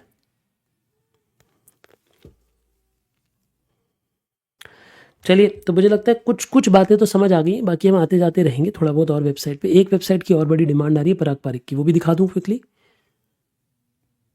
ये पराग पारिक की अपनी वेबसाइट है ना। इसमें थोड़ी इन्फॉर्मेशन ढूंढ लेते हैं हम। जैसे ये तो अपने वेबसाइट में बता रहे हैं कि भैया हम कौन हैं, हम क्या काम करते हैं, है ना, वो सारी बातें बता रहे हैं। जैसे 1% लोड लेते हैं, ये कब लेते हैं, एग्ज़िट पे, एंट्री पे, वो सब बता रहे हैं। जैसे इनका फ्लेक्सी कैप फंड है। अब इस फंड के बारे में की डिटेल्स चाहिए तो की इन्फॉर्मेशन मेमोरेंडम डाउनलोड कर लो। ठीक है ना। तो ये बता देगा कि पराग पारिक का KIM क्या है। हर किसी फंड का एक KIM होता है। तो ये बता रहे हैं कि हमारा फ़ंड कितना रिस्की है और कौन इसे मैनेज कर रहा है, अपनी सारी डिटेल, ट्रस्टी कंपनी। अब ये ध्यान रखना, मैं अभी थोड़ी देर में आपसे ये बात करने वाला हूँ, ये नाम ध्यान रखना, ये 3 वर्ड ध्यान रखना, स्पॉन्सर, AMC, ट्रस्टी। 3 वर्ड बोलो, थ्योरी के लिए बहुत इंपॉर्टेंट है आपके लिए। क्या नाम बोले मैंने? Sponsor, asset management company and trustee company. लेकिन आप एक बात देख रहे हो, तीनों ही PPF पराग पारिक के अपने ही हैं। तीनों के तीनों PPFAS के अपने ही हैं। बट ये तीनों क्या हैं मैं बताऊंगा, क्योंकि आज जब मैं चैप्टर पढ़ाना स्टार्ट करूंगा तो इधर से ही थ्योरी स्टार्ट करूंगा। फिर ये एसेट एलोकेशन बता रहा है कि हम कितना पैसा किस में डालते हैं, इक्विटी में डालते हैं, डेट में कब डालते हैं, मैक्सिमम मिनिमम रिस्क के टाइम पे, वो सारी अपनी डिटेल बता रहा है कि हम कैसे इन्वेस्ट करते हैं। बेसिकली आपको कभी दिल करे तो 31 पेज का पढ़ लेना जब आप वेले होगे तो, मैं तो हूँ नहीं इतना वेला, ठीक है। चलो वापस आ जाते हैं। तो आपने इसके बारे में जो जानना है आप जान सकते हो, स्कीम के बारे में। आपको NAV के बारे में जानना है, NAV के बारे में जान सकते हो। अब इनका AUM देख लो जरा,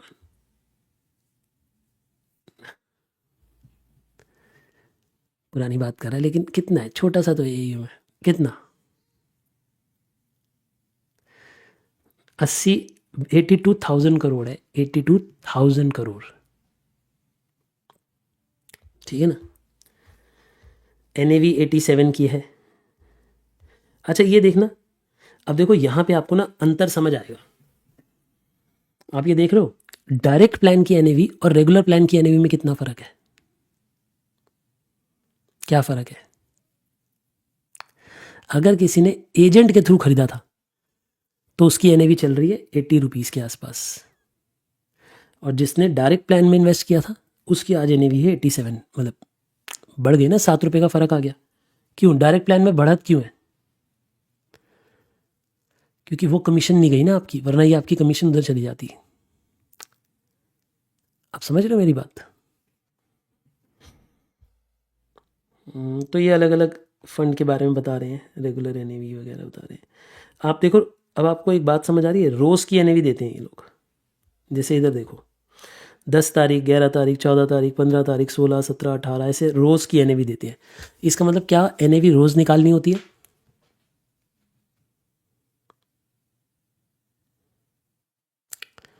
क्या NAV रोज़ निकालनी होती है ना। पता है जो लोग अब 2-3 गंदी बातें सिखाऊं आपको, बट मेरे को लगता है सिखानी नहीं चाहिए, क्योंकि तुम फिर ना पागल हो जाओगे, तुम पढ़ाई वढ़ाई छोड़ दोगे ज़्यादा।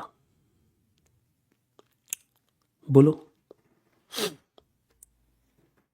ये देखो पोर्टफोलियो डिस्क्लोजर देखो इसका,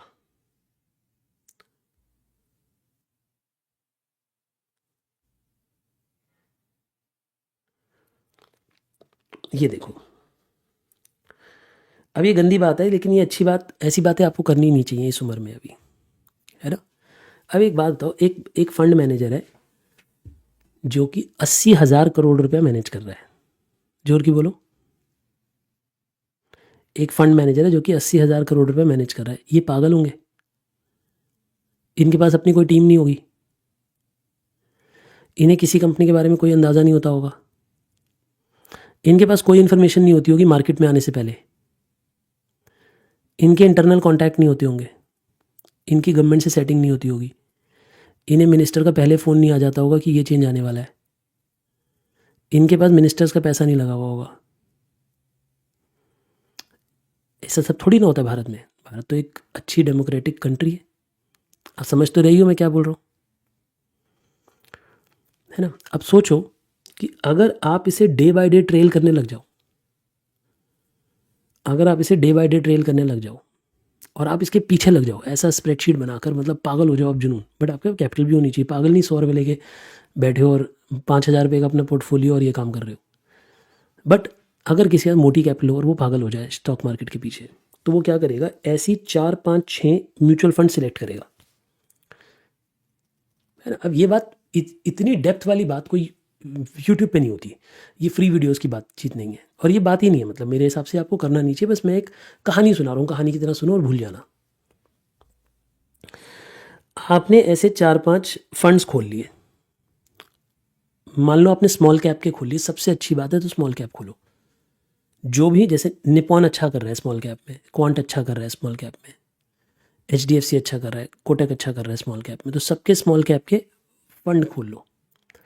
उनके अंदर जाके देखो कि कौन से शेयर हैं इनके पास, और उसे डे बाय डे लिखना स्टार्ट कर दो एक एक्सेल शीट पे कि इनके पास किस कंपनी के कितने % शेयर हैं। जैसे एग्जांपल लो, अब मैं स्मॉल कैप नहीं दिखा रहा, मैं तो एक ऐसी एग्जांपल दिखा रहा हूँ। मानो इसके पास कोई एक छोटी मोटी ऐसी उठा लेते हैं, मान लो कि ये उठा लिया। अब इंद्रप्रस्थ गैस लिमिटेड है, अब IGL के इनके पास इनकी इन्वेस्टमेंट 1.05% है IGL में, है ना। ऐसे ही आप 10 उठा लो कि इसने कहाँ कहाँ कितना कितना पैसा कहाँ कहाँ लगाया हुआ है। अगर ये जो आपको परसेंटेजेस हैं, ये परसेंटेज चेंज होती हुई दिखाई दे, अगर ये परसेंटेज चेंज होती हुई दिखाई दे, तो इसका मतलब ये फंड मैनेजर इन शेयर्स में मूवमेंट कर रहे हैं। अगर ये परसेंटेज बढ़ती हुई दिखाई दे तो मतलब खरीद रहे हैं, घटती हुई दिखाई दे तो बेच रहे हैं, स्टेबल दिखाई दे तो मतलब इस पे भी कुछ नहीं कर रहे, इसे लॉन्ग टर्म के लिए होल्ड किया हुआ है। तो अगर किसी की परसेंटेज आपको सारे म्यूचुअल फंड हाउसेस में बढ़ती हुई दिख रही हो ना, मान लो आप 5 म्यूचुअल फंड हाउसेस को ट्रैक कर रहे हो और 5 में कोई एक शेयर बढ़ता हुआ दिख रहा है आपको रोज, तो शेयर को खरीद लो। क्यों? क्योंकि 5 पागल तो नहीं हो सकते, 5 की टीम्स पागल तो नहीं हो सकती, 5 के पास कोई तगड़ी न्यूज़ है जो ये काम जो वो शेयर खरीद रहे हैं, अग्रेसिवली खरीद रहे हैं, तो खरीद लो उसे। फिर बैठे रहो उन शेयर्स को लेके, वो भागते रहेंगे। हमें कभी कभी सेल ऑफ नहीं समझ आता कि बेचना कब है, निकलना कब है शेयर से बाहर। जब आपको वो सारों में ही म्यूचुअल फंड में उसकी परसेंटेज कटती हुई दिखाई देने लगे ना किसी दिन, कि आज ये परसेंटेज काटनी स्टार्ट हो गई, कि 5 में से 2 लोगों ने पोजीशन काट दी, तीसरे ने कल काट दी, तो आप भी अगले दिन पोजीशन काट दो, ख़त्म कर दो उसे। यानी कुछ गड़बड़ हो चुकी है, अब ये कंपनी बेचने का टाइम आ गया है, पैसा निकालने का टाइम आ गया है। यानी इस गंदे काम में हम क्या कर रहे हैं, हम अपना दिमाग नहीं चला रहे, हम मार्केट में बैठे हुए लीडर्स जो काम कर रहे हैं उनको ट्रैक कर रहे हैं और उनके पीछे ब्लूप्रिंट लगा दिया हमने कि बेटे तू खरीदेगा तो मैं खरीद लूँगा, तू बेचेगा तो मैं बेच दूंगा। और वो भी हम किसी एक की नहीं सुन रहे, 4-5 लोगों की मिलाकर कॉमन सुन रहे हैं, है ना। मैं थोड़ी देर रिकॉर्डिंग बंद करके एक चीज़ समझाऊँ। वैसे वो रिकॉर्डिंग ये नहीं समझाता यार, मैं क्यों समझाऊँ, मैं क्यों तुम्हें उल्टे काम सिखाऊँ। बट अगर आप किसी स्मॉल कैप कंपनी के पीछे पड़ जाओगे ना ऐसे, ठीक है ना, तो बट ये सब काम ना अभी के नहीं है। जब आप क्वालिफाई हो जाओगे, आपके पास पैसा होगा, आपके पास स्पेयर समय होगा, तब आप ये काम करना। कभी ऐसे कभी वैसे मत ही करना। क्यों? जब तुम्हारी अच्छी खासी दाल रोटी चल रही है जॉब से, क्यों ये पंगे लेने। समझ रहे हो आप मैंने क्या कहा। चलिए जी, वापस बातचीत करते हैं अपनी पढ़ाई से रिलेटेड। कोई इधर उधर की ट्रिक्स पे आपको अभी दिमाग नहीं लगाना, आपको सिर्फ पढ़ाई करनी है, आपको अच्छा बाबू बनना है, बढ़िया तरीके से अपनी पढ़ाई करनी है। आइए अब मैं मेन चैप्टर पढ़ाना स्टार्ट करता हूँ। मुझे लगता है इंट्रोडक्शन आपको जितनी समझानी चाहिए थी मैंने समझा दी है, कुछ हद तक तो समझ आने लगा होगा कि what is mutual fund all about, है ना।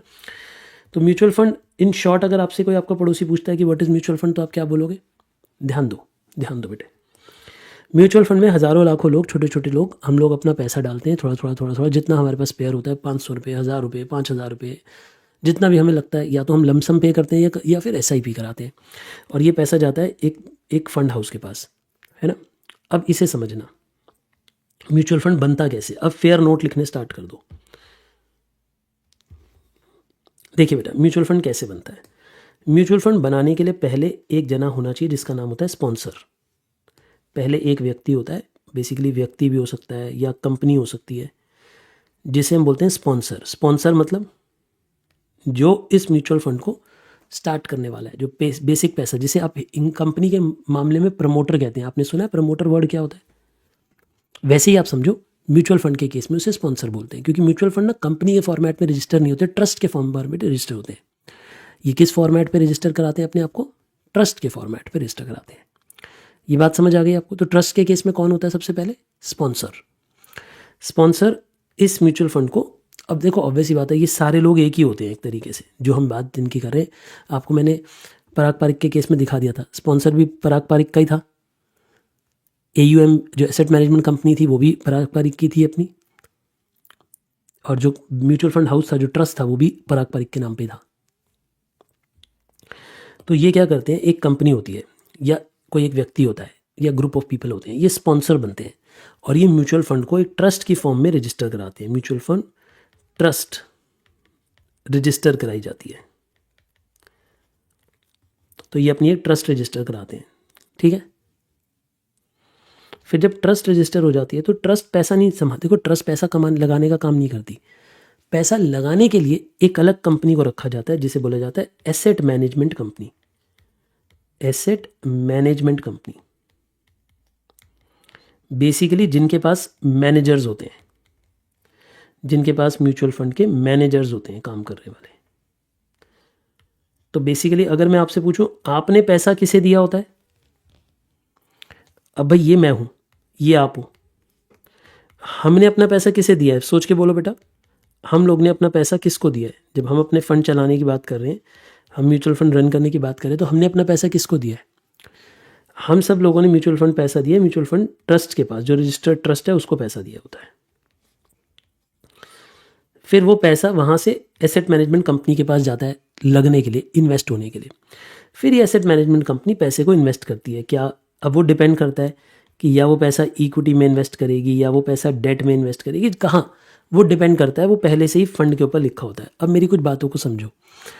जो एक स्पॉन्सर और एक म्यूचुअल फंड है, क्या वो एक ही स्कीम चलाता है या मल्टीपल स्कीम्स चलाता है? अभी हमने देखा आईसीआईसी की वेबसाइट पे 31 स्कीम्स चल रही थी, देखी थी ना आपने? हो सकता है अगले महीने देखो बढ़ भी जाए, 32 भी हो जाए, है ना? तो क्या वो एक ही स्कीम में पैसा लगा रहे होते हैं? नहीं, मल्टीपल स्कीम्स होती हैं, बट डिपेंड करता है, हर स्कीम के इन्वेस्टर्स अलग होते हैं, हर स्कीम के इन्वेस्टर्स अलग होते हैं। मेरी बात आपको क्लियर है?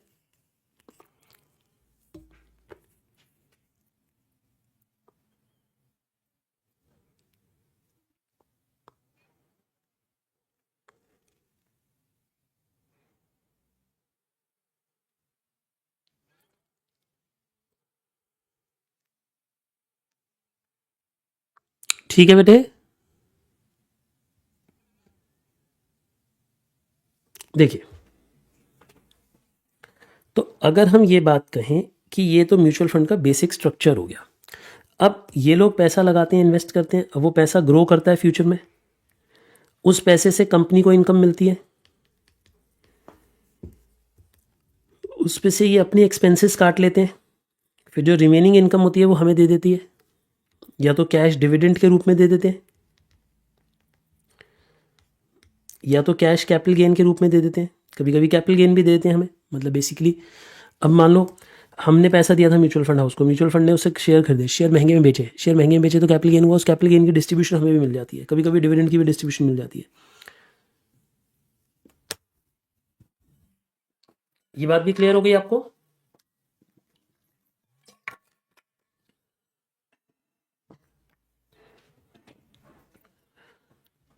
ठीक है ना? मैं बहुत बार बोलता हूँ कि म्यूचुअल फंड जो है ये एक तरीके की, हमारे लिए एक तरीके की पैसिव इन्वेस्टिंग है। आप मुझे समझाना कि हमारे लिए एक तरीके की पैसिव इन्वेस्टिंग क्यों है, और ये जो म्यूचुअल फंड मैनेजर है इसके लिए एक्टिव इन्वेस्टिंग होती है। आप मुझे बताओ कि ऐसा क्यों कह रहा हूं मैं? एक बात हो, हम म्यूचुअल फंड को पैसा देके निश्चिंत नहीं हो जाते? क्या हम उसके बाद रोज म्यूचुअल फंड को ट्रैक करते हैं? सच बताऊं तो नहीं करते। मैं तो मतलब कभी कभी 3-3 महीने हो जाते हैं म्यूचुअल फंड ट्रैक ही नहीं करता, क्योंकि जो म्यूचुअल फंड मैंने इन्वेस्ट किया हुआ है लॉन्ग टर्म के लिए, मुझे पता है मुझे 20 साल के बाद ही इन्हें देखना है, तो उन्हें मैं देखता ही नहीं हूँ रोज़। मैं रोज़ देख के या 3 महीने में देख के या 4 महीने में देख के क्या करूँगा? मतलब मैं ईमानदारी से बोलूँ, मैं कुछ म्यूचुअल फंड्स के तो लॉगिन आईडी पासवर्ड तक भी भूल चुका हूँ। मतलब जब ढूंढने होते हैं तो किसी ईमेल पे ढूंढना पड़ता है कि इसका पोलियो नंबर क्या था, उससे फिर फॉरगेट पासवर्ड करके दोबारा रीजनरेट करना पड़ता है। मैं इतने इतने समय बाद अपना जो मेरे पुराने फंड्स हैं उनको तब देखता हूँ। क्यों? क्योंकि मुझे पता है आज मैं उन्हें बेचने जाऊँगा तो मेरा कैपिटल गेन ही इतना लग जाएगा कि उनकी बेचने की हिम्मत मेरी है ही नहीं। तो उससे अच्छा तो भाई पड़े रहे, बढ़ते रहें, जैसे भगवान की इच्छा करते रहें। और जब फंड अच्छा परफॉर्म कर रहा है तो ज़बरदस्ती फुदकोगे क्यों? पता है क्या होता है, कभी कभी क्या होता है कि आप ना जल्दबाजी में चीज़ें बेच देते हो, कैपिटल गेन खा लेते हो, टैक्स खा लेते हो, और पता चला दूसरी जगह पैसा लगाते हुए आपका पैसा भी कम बचता है क्योंकि टैक्स देना पड़ जाता है। तो और नेट में कमाई कोई ज़्यादा नहीं होती, तो इसलिए बार बार मूव नहीं करते रहना चाहिए अपने फंड्स को, बहुत ज़्यादा मूवमेंट नहीं होनी चाहिए लॉन्ग टर्म इन्वेस्टिंग में, क्योंकि हर मूवमेंट आपके लिए कॉस्ट आती है। यहाँ तक की बात समझ आ गई? मैं आगे बढ़ जाऊँ? अच्छा, मैं आपको एक बात और समझाना चाह रहा था कि क्या एक म्यूचुअल फंड के पास एक ही स्कीम होती है या मल्टीपल स्कीम होती है? लिखो एक line. a mutual fund house may run different schemes of mutual fund. Each scheme maintains separate record. Her scheme की अपने अलग रिकॉर्ड्स, एनएवी एक्सेट्रा, हर एक की अपनी अलग एनएवी होती है, अपने अलग रिकॉर्ड्स होते हैं, अपनी अलग डिटेल्स होती हैं. मतलब ऑब्वियसली बात है, मैं एक स्कीम का इन्वेस्टर होता हूँ, मैं पूरे फंड का इन्वेस्टर नहीं होता. मतलब अगर मैंने आईसीआईसी के फंड लिया है कोई, तो मैंने उसे एक फंड के स्कीम में पैसा लगाया होगा, सारे फंड्स में पैसा नहीं लगाया हुआ होगा, सारी स्कीम्स में पैसा नहीं लगाया होगा. जैसे अगर आपने अभी अभी किसी बच्चे ने मुझे बोला कि उसने पराग पारिक में पैसा लगाया, तो आपने पराग पारिक में फ्लेक्सी कैप में पैसा लगाया, पराग पारिक के सारे फंड्स में आपने पैसा नहीं लगाया. मेरी बात समझ आ गई बच्चे? बहुत बढ़िया. एक बच्चा कह रहा है ईटीएफ क्या होता है. देखो ये बात समझो कि म्यूचुअल फंड और ईटीएफ में क्या फ़र्क है. देखो म्यूचुअल फंड की एक लिमिटेशन है. क्या लिमिटेशन है? कि ये इसका जो रेट खुलता है वो दिन खत्म होने के बाद खुलता है. मतलब 3:30 बजे के बाद आपको पता चलेगा कि म्यूचुअल फंड का रेट क्या है आज का. क्यों? क्योंकि वो एंडिंग के प्राइस को लेते हैं. मतलब जब क्लोजिंग मार्केट प्राइस होगा उसको देखते हैं. मतलब ये देखते हैं कि आखिर में आधे घंटे की एवरेज प्राइस क्या आ रही है, उसके हिसाब से कैलकुलेशन करते हैं अपनी. वो क्या होता है वो भी बता दूंगा मैं कभी. बट एक बात बताओ, कभी कभी आपने ऐसा नोटिस किया है कि मार्केट खुली थी बहुत ऊंची, लेकिन बीच में बहुत नीचे चली गई, फिर अचानक से क्लोजिंग के टाइम पे ऊपर चली गई. अब अगर मान लो मैं टाइमिंग वाला व्यक्ति हूँ, मुझे इस वक्त खरीदना है, इस वक्त खरीदूंगा तो मुझे फ़ायदा होगा. कभी कभी ऐसा होता है कि नहीं होता कि मार्केट ऐसे सट ऊपर गई, सट नीचे गई, मार्केट धड़ाधड़ ऊपर नीचे घूम रही है. ऐसे होता है कि नहीं होता? कितने बच्चों को पता है ऐसे होता है? सच में ऐसे होता है. तो अगर मुझे टाइमिंग मैच करनी है कि मुझे 10:30 बजे ये ऑर्डर लगाना है जिस वक्त मार्केट लो पे है, उसके बाद तो मार्केट बढ़ जाएगी. तो इस वक्त मैं अगर खरीदना चाहता हूँ म्यूचुअल फंड, अगर मैं म्यूचुअल फंड हाउस को इस वक्त पैसे ट्रांसफ़र भी कर दूंगा ना, तो भी मुझे यूनिट कौन से देगी? जो क्लोजिंग प्राइस होगा, क्योंकि उसकी एनएवी दिन के एंड में निकलती है, तो मुझे दिन के एंड वाली एनएवी मिलेगी. तो आपको नहीं लगता कि ये एक लिमिटेशन है? कितने बच्चों को समझ आया कि ये लिमिटेशन है? इसे ना मैं बहुत पहले ऐसे समझाता था कि बहुत फ़नी एग्जांपल है, बहुत पुराना एग्जांपल है कि जैसे जागरण होता है. जागरण में गए हो कभी आप? आपको पता भी है? आपकी एज को तो पता भी नहीं होगा. तुम तो साई संध्या वाले लोग हो ना, जो 2 घंटे में पूजा खत्म हो जाती है. तो जागरण होता तो पूरी रात. अब तो नहीं होते आजकल, पता नहीं अब होते भी है कि नहीं होते हैं. तो उसमें क्या होता था, रात को 9-10 बजे आप चले जाओ, सुबह तक 5 बजे तक पूजा पाठ होती रहेगी, तो उसे जागरण बोलते थे. तो मैं ऐसे एग्जांपल देता था कि जागरण की एक मेन बात होती है कि आप जागरण में कभी भी आओ, प्रसाद आपको सुबह 5 बजे ही मिलेगा.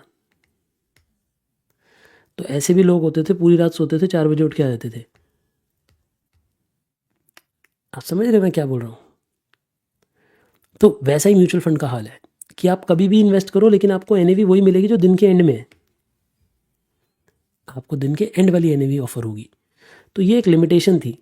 प्लस म्यूचुअल फंड फिर वापस, म्यूचुअल फंड क्या मार्केट, मेरी फिर एक एग्जांपल को और दो, क्या म्यूचुअल फंड मार्केट में बिकते हैं? नहीं. म्यूचुअल फंड खरीदे और बेचे कहाँ जाते हैं? म्यूचुअल फंड हाउस के पास, म्यूचुअल फंड ट्रस्ट के पास जाके. मतलब आप म्यूचुअल फंड हाउस उसकी वेबसाइट पे जाओगे, उस पर खरीदोगे बेचोगे, है ना. तो ये ओपन मार्केट में खरीदे बेचे नहीं जाते, इसमें टाइम गैप लगता है. इसीलिए ईटीएफ का जन्म हुआ. ईटीएफ क्या होते हैं? वो म्यूचुअल फंड ही हैं जो एक्सचेंज पे ट्रेड हो रहे हैं. रिपीट करो मैंने क्या कहा. ये भी म्यूचुअल फंड ही है, बट ये एक्सचेंज पे ट्रेड हो रहे हैं. सारे फीचर म्यूचुअल फंड वाले, बट ये एक्सचेंज पे ट्रेड हो रहे हैं. तो इसका क्या फ़ायदा है? इसका फ़ायदा ये है कि ये रियल टाइम रेट पे खरीदे या बेचे जा सकते हैं. जैसे मार्केट ऊपर जा रही है, नीचे जा रही है, आप इसके हिसाब से आपको यहाँ खरीदना है, आप यहाँ खरीदो, आपको यहाँ खरीदना है यहाँ खरीदो, यहाँ खरीदना है यहाँ खरीदो.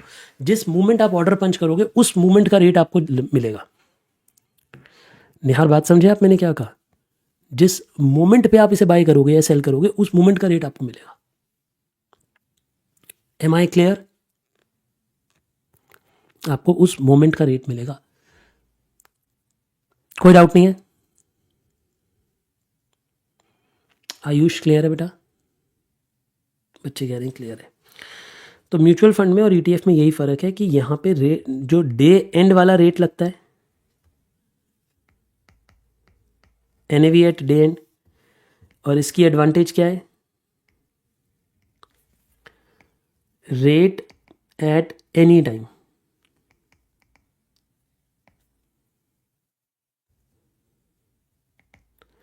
During market open,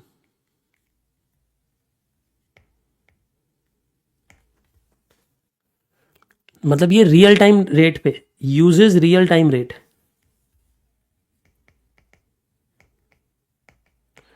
uses real time rate. क्या मेरी बातें आपको क्लियर हो गई बच्चा?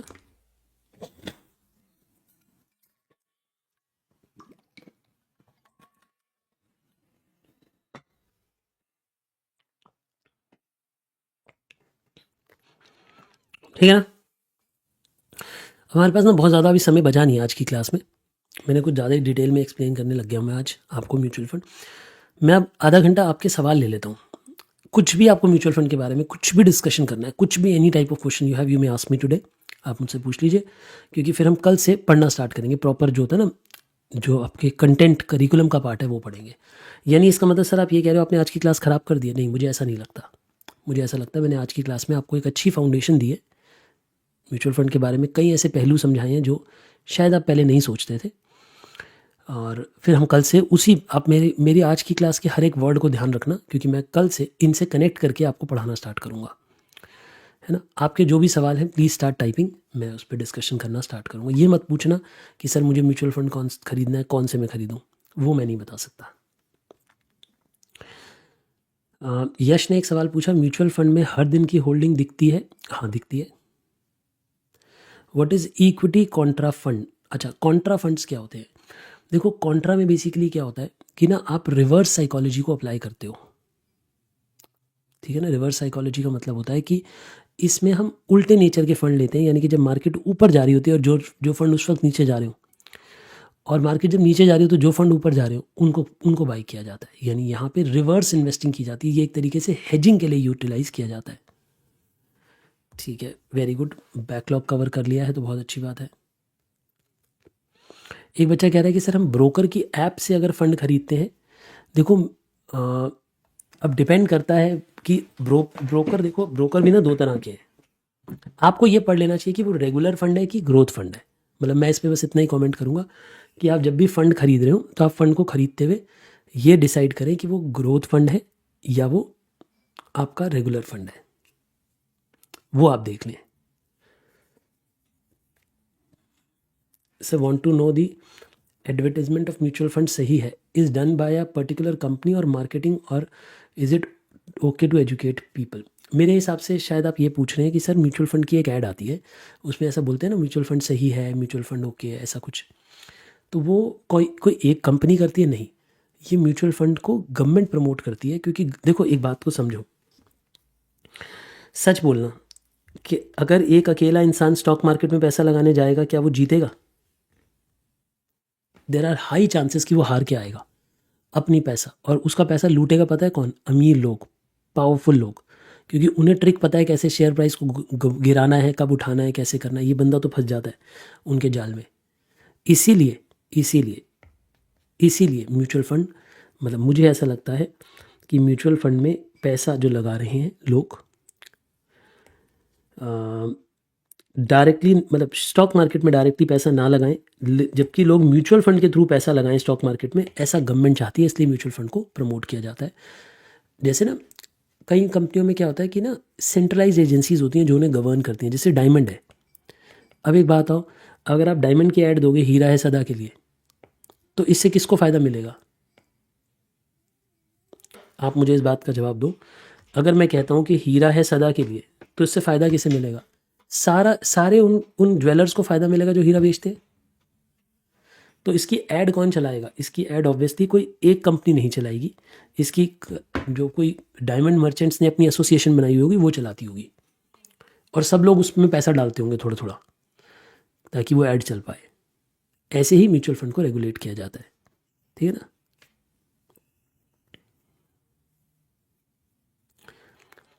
एक बच्चे ने अच्छा सवाल पूछा, फ्लेक्सी कैप और मल्टी कैप में क्या डिफरेंस। बहुत अच्छा क्वेश्चन है रतिकांत, बहुत अच्छा question. I really appreciate this type of question जिसमें बच्चा, अब देखो मेरी बात को समझना, और ये ना ट्रस्ट मी, आप पिछले 1-1.5 घंटे से क्लास में बैठे हो, लेकिन उस 1-1.5 घंटे की नॉलेज और ये अगले 5 मिनट की नॉलेज में, जो ये 5 मिनट की नॉलेज है, ज़्यादा पावरफुल होगी आपकी लाइफ के लिए। आपकी लाइफ के लिए बोल रहा हूँ, कोर्स के लिए नहीं बोल रहा।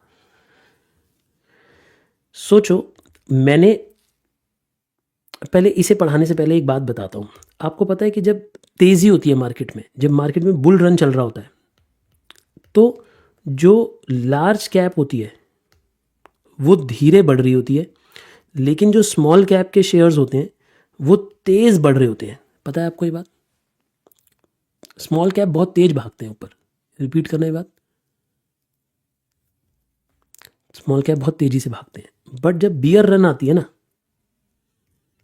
मतलब जब बियर भागने स्टार्ट होते हैं धीरे धीरे, तो लार्ज कैप कम डाउन जाती है और जो स्मॉल कैप है वो बहुत ज़्यादा डाउन जाती है। ऑब्वियसली ज़्यादा मीडियम कैप, इन दोनों का मीडियम काम करती होगी। यानी आप ऐसे कह सकते हो कि स्मॉल कैप तेज़ी से बढ़ते हैं और स्मॉल कैप धीरे गिरते हैं। दोबारा बोलना, नहीं मैंने उल्टा बोल दिया, I am so sorry. Small cap तेज़ी से बढ़ते हैं और स्मॉल कैप तेज़ी से ही गिरते हैं। लार्ज कैप धीरे बढ़ते हैं और धीरे गिरते हैं। क्या यहाँ तक मेरा ये थॉट समझ आ गया आपको? अच्छा, ये थॉट मेरा है या जनरल मार्केट का टाइम टेस्टेड मेथड है?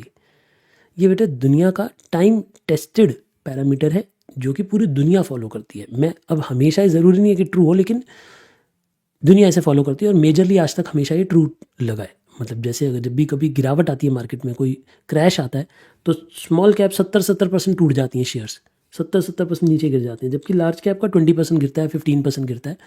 यानी मार्केट गिरती है लेकिन उतनी अधिक नहीं गिरती जितनी स्मॉल कैप गिरती है। यहाँ तक बात क्लियर है प्रशांत? बेटा मेरे दोनों थॉट आपको समझ आ गए यहाँ तक?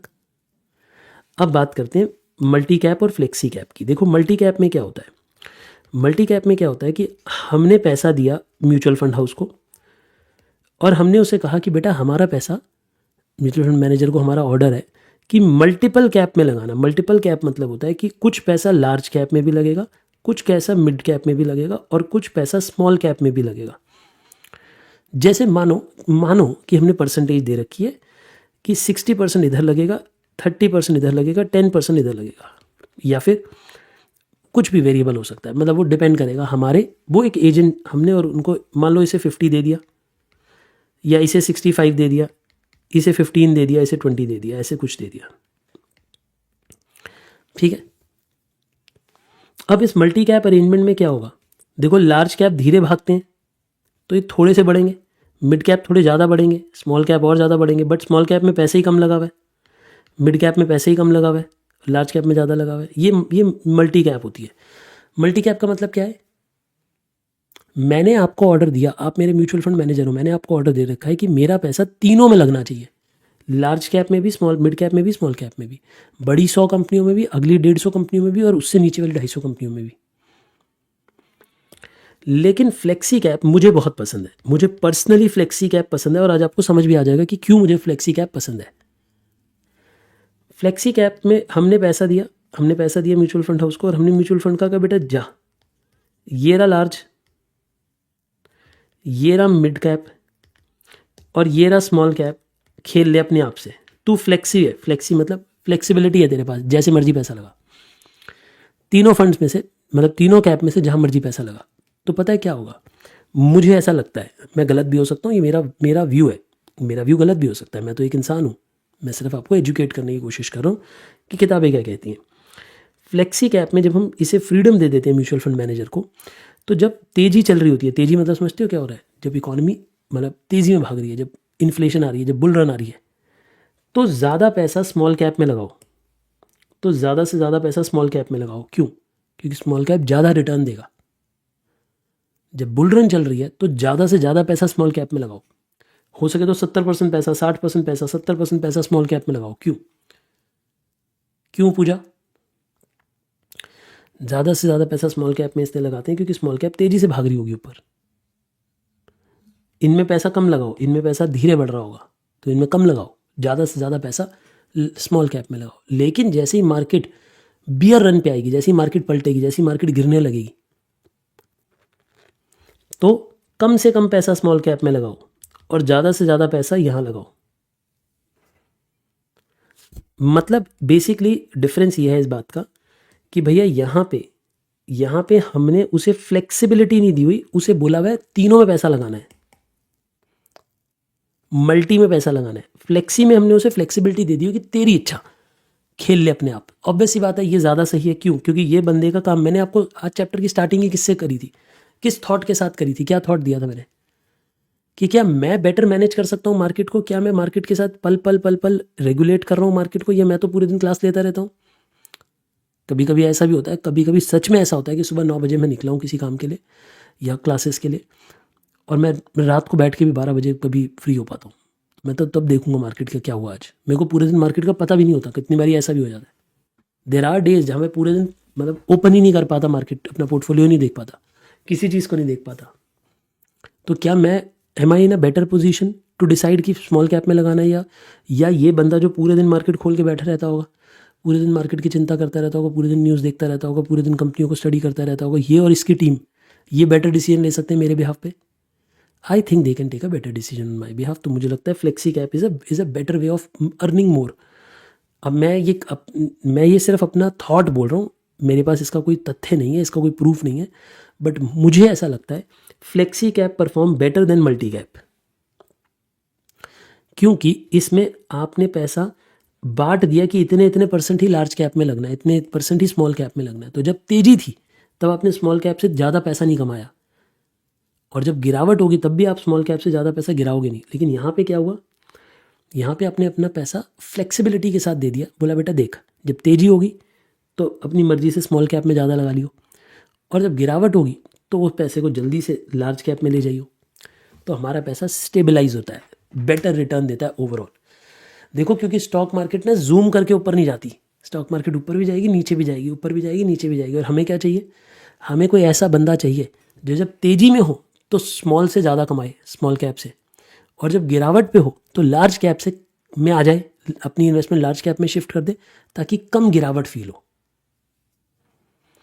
Stock market is about saving every time it is possible and earning when ever it is possible.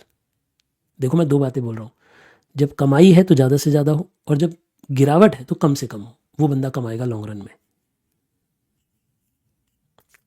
ठीक है ना?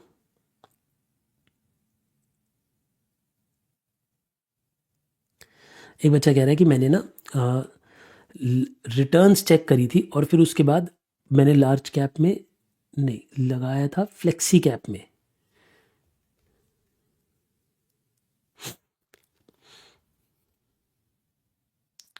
अच्छा, एक बच्चा मुझसे पूछे IDCW एंड ग्रोथ में क्या डिफरेंस है। गुड क्वेश्चन, लिखो जरा इसके बारे में भी लिखो।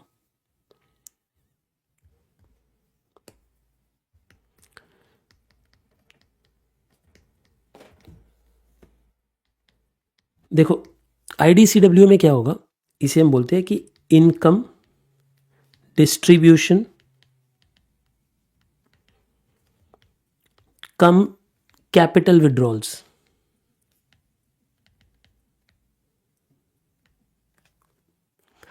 इसमें क्या होता है कि ना बेसिकली मान लो हमने पैसा दिया म्यूचुअल फंड हाउस को, अब हमने 10 रुपये दिए, हमारे 10 रुपये इन्वेस्ट हुए, उस 10 रुपये की कमाई आई 2 रुपये, तो वो 2 रुपये आपको मिल जाएंगे, आपको बोला जाएगा बेटा 2 रुपये अपने घर लो, इंजॉय, मुन्ना जाओ। तो इसमें ना जो कैपिटलाइज वैल्यू है वो धीरे बढ़ती है। क्यों धीरे बढ़ती है, रीज़न दो। क्योंकि आपको साथ साथ रिटर्न मिल भी रही होती है, आपको साथ साथ रिटर्न मिल रही होती है। ग्रोथ प्लान में क्या होता है, ग्रोथ प्लान में आपने म्यूचुअल फंड को पैसे दिए 10 रुपये, आपके 10 रुपये मार्केट में इन्वेस्ट हो गए, वहाँ से 2 रुपये की कमाई आई, वो 2 रुपये री इन्वेस्ट हो जाते हैं, वो आपको नहीं मिलते, आपको नहीं मिलते। तो इसमें तेज़ी से ग्रोथ होती है, इसमें ज़्यादा ग्रोथ होती है लॉन्ग रन में। जैसे मैं कभी कभी बोलता हूँ पढ़ाते हुए, आपने अगर पहले कभी पढ़ाई करी हो तो B/R से ग्रोथ रेट आती है, याद है? मैं बोलता हूँ ना रिटेंशन रेट से ग्रोथ आती है, रिटेंशन रेट से। तो इसमें रिटेंशन हो रही है, आपको याद है ग्रोथ रेट B/R से आती है, retention rate into rate of return. तो जितना आपने पैसा कमाया, अगर वो पैसा री इन्वेस्ट होता जाएगा, री इन्वेस्ट होता जाएगा, री इन्वेस्ट होता जाएगा, आपको नहीं मिलेगा डिविडेंड के रूप में, तो वो तेज ग्रोथ होगी ना, क्योंकि वो पैसा भी तो अगले साल पैसा कमाएगा।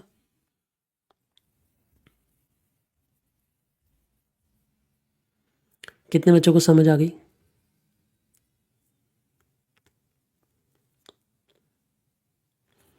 चलिए, ये वाला सवाल भी क्लियर हो गया। अच्छा, एक बच्चे ने एक बात बड़ी अच्छी पूछी, उसने बोला कि सर ये म्यूचुअल फंड डिस्ट्रीब्यूटर जब ये नुकसान दे रहे हैं तो इनका रोल क्या है? वेरी गुड क्वेश्चन, बहुत अच्छा सवाल पूछा आपने। थोड़ी बेइज्जती कर दूं या इज्जत इज्जत में जवाब दे दूं? बोलो, इज्जत चाहिए कि बेइज्जती चाहिए? सुनो, एक बच्चा कह रहा है बेइज्जती चाहिए। 5-6 लोग यही बात बोल रहे हैं, इन्हें इज्जत पसंद ही नहीं है बच्चों को। सुनो, मैं आपसे आज एक सवाल पूछता हूँ, मैं आपसे एक सवाल पूछ रहा हूँ अभी के अभी, मुझे अभी के अभी जवाब देना। आप सीए फाइनल के स्टूडेंट हो, भगवान ने चाहा तो आप 1-2 साल में, कोई 2.5 साल में, कोई 2 साल में, कोई 1 साल में, जब भी आपके एग्ज़ाम ड्यू है, उन एग्ज़ाम्स के बाद आप सीए बन जाओगे। तो आप बहुत, मतलब अगर हम भारत की जनसंख्या की बात करें तो भारत की जनसंख्या की शायद टॉप 2% फाइनेंस एजुकेटेड लोगों में से आप हो। थोड़े खुश हो जाओ। वैसे क्यों मैं ये बात बोल रहा हूँ? क्या भारत में पहली बात जितने लोग रहते हैं उसमें से काफ़ी सारे लोग तो पढ़ाई भी नहीं करते, बहुत सारे लोग साइंस पढ़ते हैं, बहुत सारे लोग ह्यूमैनिटीज़ लेते हैं, बहुत सारे लोग 12th के बाद पढ़ाई नहीं करते। आपने 12th से भी ज़्यादा पढ़ाई कर ली, शायद आप ग्रेजुएट भी होंगे, आप इंटर भी क्लियर कर चुके हैं, फाउंडेशन भी क्लियर कर चुके हैं, आप फाइनेंस की नॉलेज भी ले चुके हैं एफएम पढ़ के। तो मैं आई कैन से अनडाउटेडली कि आप भारत के टॉप 2 to 3% में फाइनेंस एजुकेटेड लोगों में आते हो। आप सोचो, you are among the top 2-3% people in India. और ये मैं दावे के साथ कह रहा हूँ कि अगर आप भारत में एजुकेटेड, फाइनेंस एजुकेटेड लोगों की बात करोगे तो आप टॉप 2-3% में आते हो, है ना। बट एक ईमानदारी की बात बताऊँ, अगर आपके पास भी आज अपना पैसा होगा ना, तो, और मैं 2, 4, 5, 10 हज़ार की बात नहीं कर रहा, मानो कि आपके पास 2 करोड़ रुपए और आपने इन्वेस्ट करने हैं, तो you would not be confident to invest in the market और इन द म्यूचुअल फंड। आपको आज भी किसी सहारे की ज़रूरत होगी, कि कोई आपको गाइड करे, कोई आपको बताए। You would not be confident. तो आप कैसे एक्सपेक्ट कर सकते हो कि भारत जैसे देश में, जहाँ इतनी लोग पढ़े लिखे नहीं हैं, इतने लोग कॉमर्स पढ़े लिखे लोग नहीं हैं, इतने लोग फाइनेंस पढ़े लिखे लोग नहीं हैं, इतने लोगों ने ह्यूमैनिटीज़ पढ़ी है, लेकिन पैसा तो उन सबके पास भी है, उन्हें कैसे सही म्यूचुअल फंड हाउस तक पहुंचाया जाएगा उनकी नीड्स के हिसाब से? तो इन दोनों के बीच में जर्नी में आएगा म्यूचुअल फंड डिस्ट्रीब्यूटर। तो म्यूचुअल फंड डिस्ट्रीब्यूटर उन सभी लोगों को गाइड करता है, जैसे इंश्योरेंस एजेंट इंश्योरेंस गाइड करता है कि आपको कौन सी इंश्योरेंस लेनी चाहिए, है ना। मैं सच बताऊं, आपको अभी भी नहीं पता कि आपको कौन सी इंश्योरेंस लेनी चाहिए। ले रखी है वैसे इंश्योरेंस आप लोगों ने? कितने बच्चों ने ले रखी है अपनी इंश्योरेंस? भाई और कुछ नहीं ले रखा तो कम से कम वो जो अटल पेंशन योजना है वो तो करा लो अपने नाम पे। मुझसे अगर आप इंटर में पढ़े तो मैंने इंटर में भी बोला होगा करा लो, कितनों ने कराई? वो तो है। नहीं है तो आज का होमवर्क है आपका, कल मुझे मुंह तभी दिखाना जब अटल पेंशन योजना में आपका अकाउंट खुल गया हो, ठीक है ना। और मुझे फ़ोटो भेजना कि सर देखो मैंने अटल पेंशन योजना करा ली। क्यों? अब आपको लगेगा ये तो सर बहुत छोटा सा अमाउंट है, इतने छोटे से अमाउंट का मैं क्या करूं? बेटा, बूंद बूंद से ही सागर भरता है, बूंद बूंद से ही सागर भरता है। ट्रस्ट मी ऑन दिस, ठीक है ना। छोटी छोटी चीज़ें आपके पास इकट्ठी होनी चाहिए, वो आपको हेल्प करेंगी लॉन्ग रन में, बहुत हेल्प करेंगी। ट्रस्ट मी ऑन दिस, बहुत हेल्प करेंगी लॉन्ग रन में। और अपना नहीं, अपने सब दोस्तों का, अपनी उम्र के जितने बच्चे हैं, जितनी जल्दी करा लोगे अटल पेंशन योजना उतनी अच्छी है। इनफैक्ट मैं तो कहता हूँ लाइफ कवर भी जितनी जल्दी ले लोगे उतना अच्छा है, क्योंकि जितनी छोटी एज में लाइफ कवर लिया होता है उतना सस्ता मिलता है वो, है ना। चलो अभी लाइफ कवर के लिए नहीं है उतने पैसे, कोई बात नहीं, बट एक अटल पेंशन योजना तो मुझे लगता है तुम्हारी तो साल की शायद 1,000-2,000 रुपये जाएगी इतनी छोटी उम्र में। कितनी जाती है अभी किसी को अंदाज़ा है कितनी जाते हैं पैसा उसमें? 2,000 चल जाएगी, 3,000 चले जाएंगे। एक बच्चा कह रहे 210 रुपये पर मंथ जाते हैं उनके, तो कोई बहुत बड़ा अमाउंट नहीं है, 3,000 रुपये से भी कम है ना साल में, करा लो। अच्छा सुनो, तो आपको म्यूचुअल फंड डिस्ट्रीब्यूटर का रोल समझ आ गया? अभी तक पता है क्या था? इस डिस्कशन से पहले ना आपकी नज़रों में म्यूचुअल फंड डिस्ट्रीब्यूटर एक ड्रैकुला था कि ये तो हमारी रिटर्न खा जाता है। मैंने भी आपको दिखाया कि अगर म्यूचुअल फंड डिस्ट्रीब्यूटर ना होता तो आप 29.29% कमाते। म्यूचुअल फंड डिस्ट्रीब्यूटर है तो आप 28.04% कमाओगे, 1% कम कमाओगे, 1-1.5%। अब आपको लगा 1-1.5%, ये तो अंत तक जाते जाते जब मैं 60 साल का हूँगा, जब मैं 70 साल का हूँगा, करोड़ों रुपए का डिफरेंस क्रिएट हो जाएगा। हो जाएगा करोड़ों रुपए का डिफरेंस, पक्की बात है, हो जाएगा। लिख लो मेरी बात, लैंग्वेज लिख लो ये बात कि इतने से फ़र्क से ही करोड़ों रुपए में फ़र्क आ जाएगा, करोड़ों का फ़र्क आ जाएगा।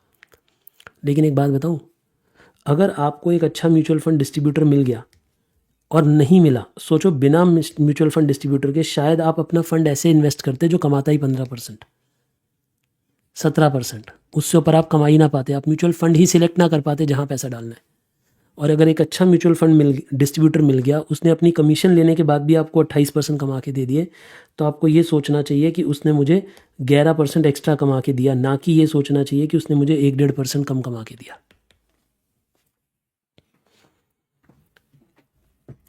मेरी बात आपको समझ आई मैंने क्या कहा? क्या आपको मेरी बात समझ आई मैंने क्या कहा?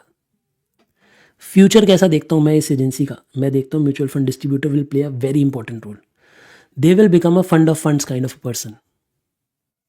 आने वाला भारत में कैसा देखता हूँ आज से 10 साल बाद, आज से 20 साल बाद, अगर मैंने इतने बड़ा क्लेम आज कर दिया बैच के अंदर कि शायद मैं आज से 10 साल बाद एक म्यूचुअल फंड डिस्ट्रीब्यूशन एजेंसी चला रहा हूँ बड़ी, जो मैं मतलब इट्स जस्ट अ विजन, मतलब कि मुझे ऐसा लगता है मैं ऐसा शायद कुछ कर सकता हूँ, because it is the sort of the work जिसमें कि मैं लीगली लोगों को हेल्प कर सकता हूँ, और मुझे ऐसा लगता है कि for which I will be getting some decent amount of money also. And it is that work जिसके लिए मुझे एक्टिवली बहुत ज़्यादा काम नहीं करना पड़ेगा, जैसा मैं अभी करता हूँ। देखो हर एक ने अपने कोई रिटायरमेंट प्लानिंग, अब वैसे फाइनेंशियली तो रिटायर्ड है हम लोग, पैसा जो कमा रहे जुड़ ही रहे, बट वर्क ज़िंदगी में उठेंगे सुबह उठ के काम तो कुछ करेंगे ना, ऐसे तो ज़िंदगी क्या होगी हमारी, काम तो कुछ फिर करना ही पड़ेगा ना जीवन में। तो मुझे ऐसा लगता है दैट इज़ बिकॉज मुझे नंबर्स अच्छे लगते हैं, मुझे फाइनेंस अच्छा लगता है, तो मुझे लगता है मैं वैसा कुछ कर सकता हूँ। ये मुझे अभी आज लग रहा है, हो सकता है 10 साल बाद ना लगे, बट मुझे आज की डेट में क्या लगता है कि देयर बी पीपल जो बीच में हेल्प करेंगे, जो म्यूचुअल फंड डिस्ट्रीब्यूशन एजेंसीज चला रहे होंगे बड़ी, with the help of AI, with the help of technology, जिसमें बहुत सारे लोग इन्हें पैसा इनके थ्रू इन्वेस्टमेंट्स करेंगे और ये डिसाइड करेंगे कि किस फंड में पैसा जाएगा। अच्छा एक बात बताओ, अगर मुझे पता है कि मोदी जी ने कह दिया, पुरानी बात कर रहा हूँ मैं, है ना, मानो कि मोदी जी ने, प्राइम मिनिस्टर साहब ने कह दिया था उस वक्त कि भाई हम भारत में मेक इन इंडिया को प्रमोट करेंगे। अगर मैंने मेक इन इंडिया का जो ब्रोश्योर है वो पढ़ लिया होता उस वक्त, और उस वक्त पूरी डिटेल्स देख ली होती कि किस किस सेक्टर पे कहाँ कहाँ इम्पैक्ट आने वाला है, और मैं अब कंपनियां नहीं सिलेक्ट करने बैठूंगा मैं कि कौन सी कंपनियों में, मैंने वो म्यूचुअल फंड देखे, म्यूचुअल फंड स्कीम जो मैन्युफैक्चरिंग पे पैसा लगाने वाले हैं, तो मुझे क्या करना था, मुझे अपने क्लाइंट्स का पैसा मैन्युफैक्चरिंग वाले म्यूचुअल फंड में पैसा इन्वेस्ट कर देना था। अब अचानक से मान लो कि गवर्नमेंट ने ऑर्डर दिया कि अब हम EV की तरफ मूव करेंगे, इलेक्ट्रिक व्हीकल्स की तरफ, तो मुझे कुछ पैसा इसमें से निकाल कर EV वाले सेक्टर्स के म्यूचुअल फंड में डलवा देना था। पता चला EV अच्छा परफॉर्म नहीं कर रहा है, तो मानो कि अगला कौन सी सेक्टर की न्यूज़ आ रही है, उस सेक्टर की न्यूज़ पे मानो भारत ने डिफेंस के कोई पैक्ट साइन कर लिया, हमारी डिफेंस की मशीनरी बिकने लगेगी, तो यहाँ से पैसा निकल के वहाँ चले जाना चाहिए। बट क्या ये बंदा कर सकता है अकेले? क्या ये म्यूचुअल फंड में बेचकर नए म्यूचुअल फंड में मूव कर सकता है? नहीं। तो you need a person in between जो आपके म्यूचुअल फंड्स को भी मैनेज कर रहा हो। This will grow in future, trust me on this, this will grow in future. So मैं बड़ा होपफुल हूँ कि मैं चाहे करूँ ना करूँ, आप करें, but this type of agencies which work with the help of AI, which work towards wealth, मैं इसे बोलता हूँ वेल्थ क्रिएशन। वेल्थ क्रिएशन समझते हैं क्या होता है? अब ना मार्केट में ऐसे दिखाया जाता है कि एक डिस्ट्रीब्यूटर जो है वो तो आपके 2% रिटर्न खा जाता है, 1% रिटर्न खा जाता है और वो करोड़ों का फ़र्क कर देता है। हाँ, कर देता है। अगर आपने एक फंड में पैसा लगाना है और यू आर 100% श्योर कि वो इकलौता फंड है जिसमें पैसा डाल के आप छोड़ दोगे और आपका पैसा बढ़ता रहेगा, तो mutual fund distributor is a complete no. But अगर आप अपने पैसे को रोटेट करना चाहते हो, you want to grow it at a higher pace, जिस रेट पे एक म्यूचुअल फंड कमा रहा है, मानो पता है क्या होता है, फेज़ की बात होती है। कभी कभी कोई एक म्यूचुअल फंड 30% कमा रहा होता है, कोई और 25% कमा रहा होता है, फिर अगले साल कोई और 40% कमा रहा होता है। तो ये स्वैप करना कि यहाँ से यहाँ पे, यहाँ से यहाँ पे, वो आप नहीं कर पाओगे। वो एक अच्छा नॉलेजेबल डिस्ट्रीब्यूटर जो होगा वो कर सकता है, वो आपको हेल्प कर सकता है उस सब में। वन मतलब इट्स, मैं शायद आपको जो बात बोल रहा हूँ वो अभी आपको नहीं समझ आएगी। आज से 10 साल बाद जब आप ऐसी एजेंसीज देखेंगे दुनिया में, इंडिया में तो खुल रही हैं, इंडिया में प्रमोट होते हुए देखेंगे तो शायद आपको बेटर समझ आएगा। और ये कोई बहुत बड़े बिजनेसेस नहीं होंगे, मतलब ये ऐसे नहीं होंगे कि ये 5,000 क्लाइंट्स को सर्व कर रहे हैं, नहीं, शायद ये सिर्फ 100 क्लाइंट्स को सर्व कर रहे होंगे, हाई नेटवर्थ वालों को, अच्छी वर्थ वालों को। मान लो 100 लोगों का सबके 20-20 करोड़ रुपए लगे हुए, so they are managing a handsome amount. आप समझ रहे हो?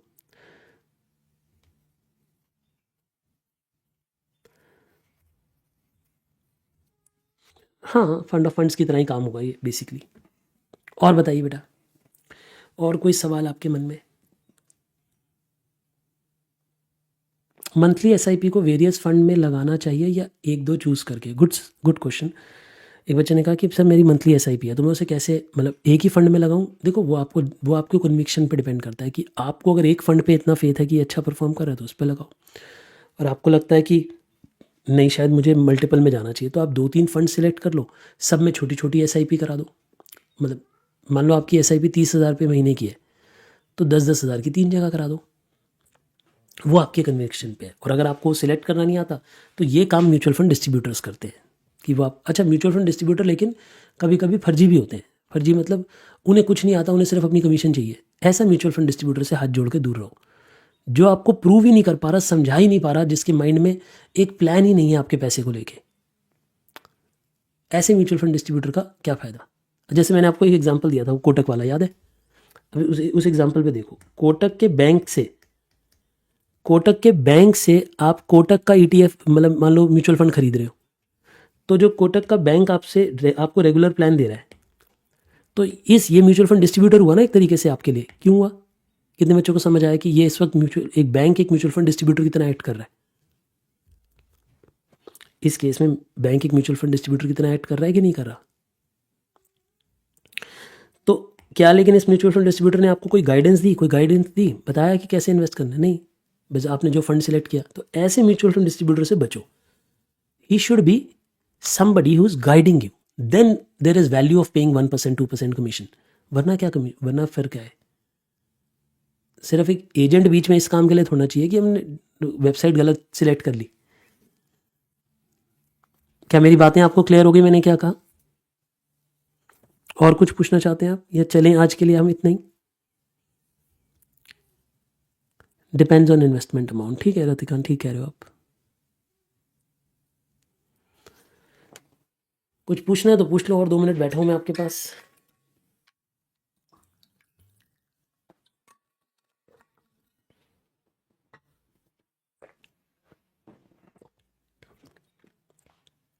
थोड़ा खुद भी रिसर्च करो म्यूचुअल फंड्स के बारे में। अगली क्लास में पढ़ना स्टार्ट करेंगे, कल से पढ़ना स्टार्ट करेंगे एग्जैक्टली। ठीक है?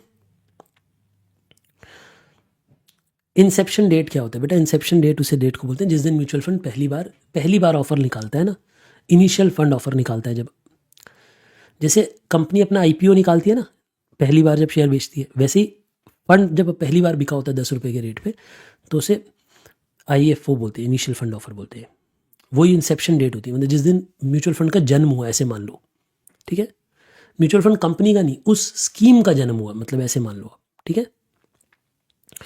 म्यूचुअल फंड एक्सपेंस रेशियो में क्या चेक करें बेटा? जिसकी म्यूचुअल फंड एक्सपेंस रेशियो कम हो उसे सिलेक्ट करो। अच्छा एक बात बताओ, देखो कुछ चीज़ों को ना इंटरनेट पे ग्लोरीफाई किया जाता है ना? मेरे कुछ सवाल हैं, थोड़े तीखे सवाल हैं, पूछ लूँ मैं आपसे? पूछ लूँ? सुनो, आप एक इन्वेस्टर हो, आप एक म्यूचुअल फंड सिलेक्ट कर रहे हो जिस म्यूचुअल फंड की एक्सपेंस रेशियो 0.5% है। इसमें इन्वेस्ट करना बेटर है आपके लिए म्यूचुअल फंड ए में, या आपको म्यूचुअल फंड बी में इन्वेस्ट करना चाहिए जिसमें एक्सपेंस रेशियो मतलब जितना पैसा मैनेज वो कर रहा है उसमें से कितने की एक्सपेंस रेशियो है वो 2% है। ये ऐसी मैंने फेक फिगर्स लिखी हैं, ये एक्चुअल फिगर्स नहीं है। मतलब आप किसे सिलेक्ट करोगे, ए को या बी को?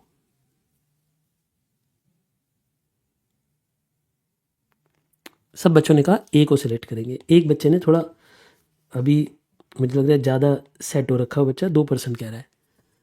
ठीक है, तो बेटा जो भी भांग वांग पी रहे हो वो कम पियो। तो आप मुझे बताओ इन दोनों में से प्रेफरेबली आपको ए को पसंद करना चाहिए, है ना, अभी तक के डेटा के अकॉर्डिंग। लेकिन मैं ये मानता हूँ इसको ना बड़ा ग्लोरीफाई करके लोग अपनी वीडियोस में बोलते हैं कि go and select those mutual fund which have a lower expense ratio, because expense ratio आपके, फिर वो चार्ट दिखा देते हैं एक एक्सेल शीट बना के कि ये देखो 1.5% के फ़र्क से आपकी ज़िंदगी में 5 करोड़ का फ़र्क आ गया जब आप 70 साल के हो गए। पता नहीं 70 साल जीना नहीं जीना, बट वो प्रूव कर देते हैं कि अगले 50-60 साल में आपको इतने करोड़ का अंतर आ जाएगा।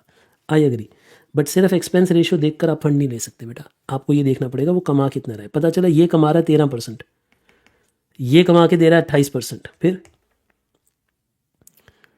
बेटा अगर वो 28% कमा रहा है एक्टिव इन्वेस्टिंग करके और वो उसमें से 2% ले भी लेता है तो कोई बुराई नहीं है।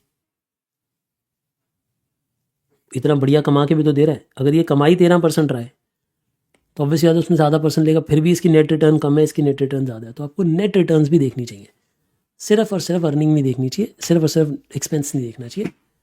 देखो पता है एक्सपेंस रेशियो कब देखी जाती है? एक्सपेंस रेशियो तब देखी जाती है जब आप इंडेक्स फंड में पैसा लगा रहे हैं। आप ऐसे फंड में पैसा लगा रहे हैं जो सिर्फ एक इंडेक्स को फॉलो कर रहे हैं, निफ्टी 50 को, जहाँ मैनेजर का दिमाग यूज़ नहीं हो रहा, जहाँ पे आप उसे पैसा ऐसी जगह लगाने को बोल रहे हैं कि जहाँ दिमाग नहीं लग रहा। तो फिर हम बोलते हैं भैया जब तू दिमाग ही नहीं लगा रहा तो सबसे कम खर्चा ले, तो बात ठीक है। लेकिन जहाँ उसका दिमाग खर्च हो रहा है, जहाँ, अब एक बात बताओ, मैंने आपको कहा एक बंदा, ये इस बंदे की सैलरी होगी 10 लाख रुपए महीने की कम से कम भी, फिर इसके अंदर 3-4 लोग, उनकी सैलरी होगी 5-6 लाख, फिर उनके अंडर सैलरी 2-2 लाख वाले बंदों की, फिर 50-50 हज़ार वाली सैलरी वालों के 100 बंदे बैठे होंगे, एनालिस्ट होंगे। अब इतनी बड़ी टीम बिना खर्चे के चल जाएगी? अगर ये टीम अच्छे से काम कर रही है और आपको बढ़िया कंपनियां सिलेक्ट करके कमा कर दे रही है तो क्या बुरा है? तो सिर्फ एक्सपेंस रेशियो को ना, पता है इन्हें ना दुनिया ने डिमोनाइज कर दिया है, मतलब इन्हें वो बना दिया, विद्रोही बना दिया है। अच्छा मैं आपको एक बात बताऊँ, चलो अब जो मैं बोल रहा हूँ उसका बुरा मत मानना, कि गरीब की सोच और अमीर की सोच में बहुत बड़ा फर्क होता है। आपको पता है अमीर लोग म्यूचुअल फंड में पैसा नहीं लगाते, जो असली अमीर लोग होते हैं वो म्यूचुअल फंड में पैसा नहीं लगाते। अमीरों के म्यूचुअल फंड को बोलते हैं हेज फंड्स। अब इनके बारे में पढ़ना, ये अमीरों का म्यूचुअल फंड होता है, अमीर लोग इसमें पैसा लगाते हैं। इसमें टिकट साइज़ ही बहुत बड़ा होता है, यूजुअली 50 लाख 1 करोड़ का टिकट साइज़ होता है। मतलब आप इससे छोटी इन्वेस्टमेंट करो तो बाहर निकलो, गरीब आदमी से बात ही नहीं करते, चल भाग यहाँ से।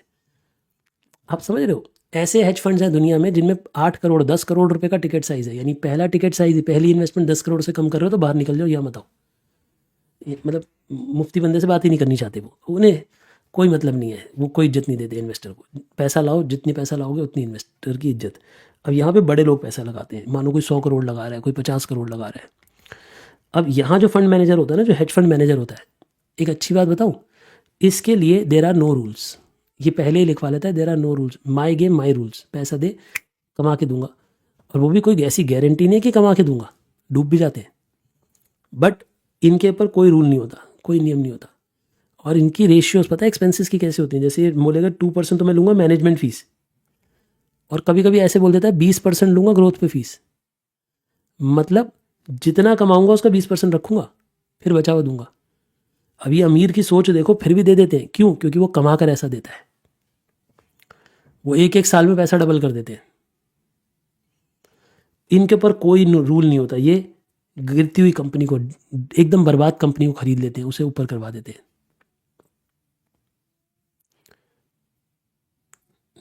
ठीक है ना, मतलब ये गवर्नमेंट गिरा देते हैं, सरकार दिलवा देते हैं, इतना पैसा होता है इनके पास। ये छोटे मोटे देश की तो गवर्नमेंट गिरवा देते हैं अगर वो उनके रूल नहीं बनाती। कहते चलो चलो, मिलिट्री को कहते हैं पैसे देके चलो बेटा अटैक करो, नया नया प्राइम मिनिस्टर लाओ, हमारे रूल बनाओ।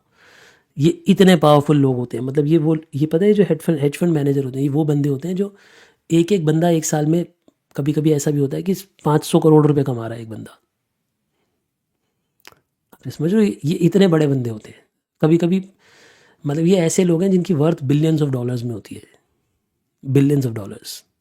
ये इंडिविजुअल्स, ये हेज फंड होते हैं, इनके बारे में कभी अलग बात करेंगे, ये अभी हमारा करिकुलम का हिस्सा नहीं है। बट मैं आपको बता रहा हूँ कि सोच को बदलना पड़ेगा। खर्चे बचाने ज़रूरी है, मैं ये नहीं कहता कि खर्चे बेफिजूल के करो, बट इनकम बढ़ानी उससे ज़्यादा ज़रूरी है। ये ज़िंदगी में याद रखना, इनकम बढ़ानी ज़्यादा ज़रूरी है, खर्चे बचाने वाला कभी बड़ा आदमी नहीं बनता। हाँ, कभी आप ऐसी ज़िंदगी में जी रहे हो, ऐसी, अब आपकी सरकारी नौकरी है, अब आप इनकम तो बढ़ा ही नहीं सकते, आपकी फिक्स सैलरी है, तो फिर आपको खर्चे कम करने की ज़िंदगी जीनी पड़ेगी, और उसमें कोई बुराई नहीं है। मैं ये नहीं कह रहा कि वो बुरी ज़िंदगी है, बट वो आपको डिसाइड करना है that you want to live a life where you want to increase your income और you want to reduce your expenses, that is your choice. I believe in a life जहाँ पे हम कुछ ऐसा करें कि हमारी इनकम बढ़ रही हो, एक्सपेंसेस हो जाएंगे अपने आप मैनेज हो जाएंगे, ठीक है ना। तो वो डिपेंड करता है। तो मैं ग्लोरीफाई नहीं कर रहा इस बात को कि एक्सपेंस रेशियो हाई से हाई होनी चाहिए, एक्सपेंस रेशियो कॉमेंसुरेट होनी चाहिए अर्निंग के हिसाब से। अब अगर अर्निंग बहुत अच्छी दे रहा है कोई कमा के, तो 2% 1.5% कमीशन ले भी लेगा तो क्या बुरा है, वो नेट में फिर भी हमें ज़्यादा कमा के दे रहा है। और कोई कमीशन एक्सपेंस कम ले रहा है लेकिन कमा के कम दे रहा है, तो फिर बेकार है, डूब मरे, क्या फ़ायदा उसका। I hope I must have been able to resolve many of your queries.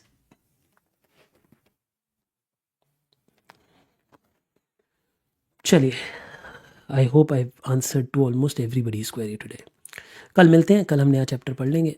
Out of context है सर, आप आईबी का सेशन, अब यार मुझे नहीं पता अभी। चलो बाय बाय, टेक केयर, कल मिलते हैं, कल से फॉर्मल पढ़ना स्टार्ट करेंगे चैप्टर। तो आज की क्लास वेस्ट नहीं हुई यार, क्या करूँ मैं जब तक भाई चैप्टर को डेप्थ में नहीं लेके जाऊँगा, पढ़ाना कैसे, मैं कैसे पढ़ाऊँ, मैं रोबोट्स थोड़ी ना ट्रेन कर रहा हूँ, मैं इंसानों को ट्रेन कर रहा हूँ। तो I have to explain them, और मैं अब जितने भी चैप्टर आएंगे, क्योंकि अब सारे आपके जीवन में नए चैप्टर आएंगे, मैं पहले म्यूचुअल फंड्स पढ़ाऊँगा, इसके बाद मैं आपको डेरिवेटिव्स पढ़ाऊँगा, डेरिवेटिव्स में फ्यूचर्स पढ़ाऊँगा, ऑप्शंस पढ़ाऊँगा, फिर फॉरेक्स के बारे में पढ़ाऊँगा, इंटरेस्ट रेट रिस्क मैनेजमेंट के बारे में पढ़ाऊँगा, कैपिटल बजटिंग एक्सपेंशंस के बारे में पढ़ाऊँगा। जितना भी अब मैं चैप्टर पढ़ाऊँगा, मैं हर चैप्टर में यूजुअली पहला क्लास ऐसी लूँगा जिसमें मैं सिर्फ आपको रियल लाइफ चीज़ें बताऊँगा कि रियल लाइफ में क्या होता है, फिर चैप्टर स्टार्ट करूँगा। वरना बिना उसके I don't know how ICI wants us to teach, कि वो रियल लाइफ की बात ही नहीं कर रहे, है ना। एंड ट्रस्ट मी, जैसा कि मैंने क्लास की स्टार्टिंग में कहा था, that after today's class you will be you'll have better knowledge on mutual fund as compared to a day before. आज 2 घंटे पहले आपके पास जो नॉलेज थी उससे कुछ तो ज़्यादा आई होगी knowledge. That is what the purpose of the class was. ऐसे ही हम जब डेरिवेटिव स्टार्ट करेंगे तो डेरिवेटिव के बारे में भी ऐसी डेप्थ में बात करेंगे हम लोग। एक क्लास पूरी लगाऊंगा सिर्फ डेरिवेटिव का वर्ल्ड समझाने के लिए, कि डेरिवेटिव कैसे होते हैं, ट्रेड्स कैसे लिए जाते हैं, क्या होता है, सब कुछ। I am not training you to invest, मेरा वो काम नहीं है, मेरा काम अकेडमिक्स का है सिर्फ। ठीक है जी, चलिए कल मिलते हैं, टेक केयर, एंजॉय।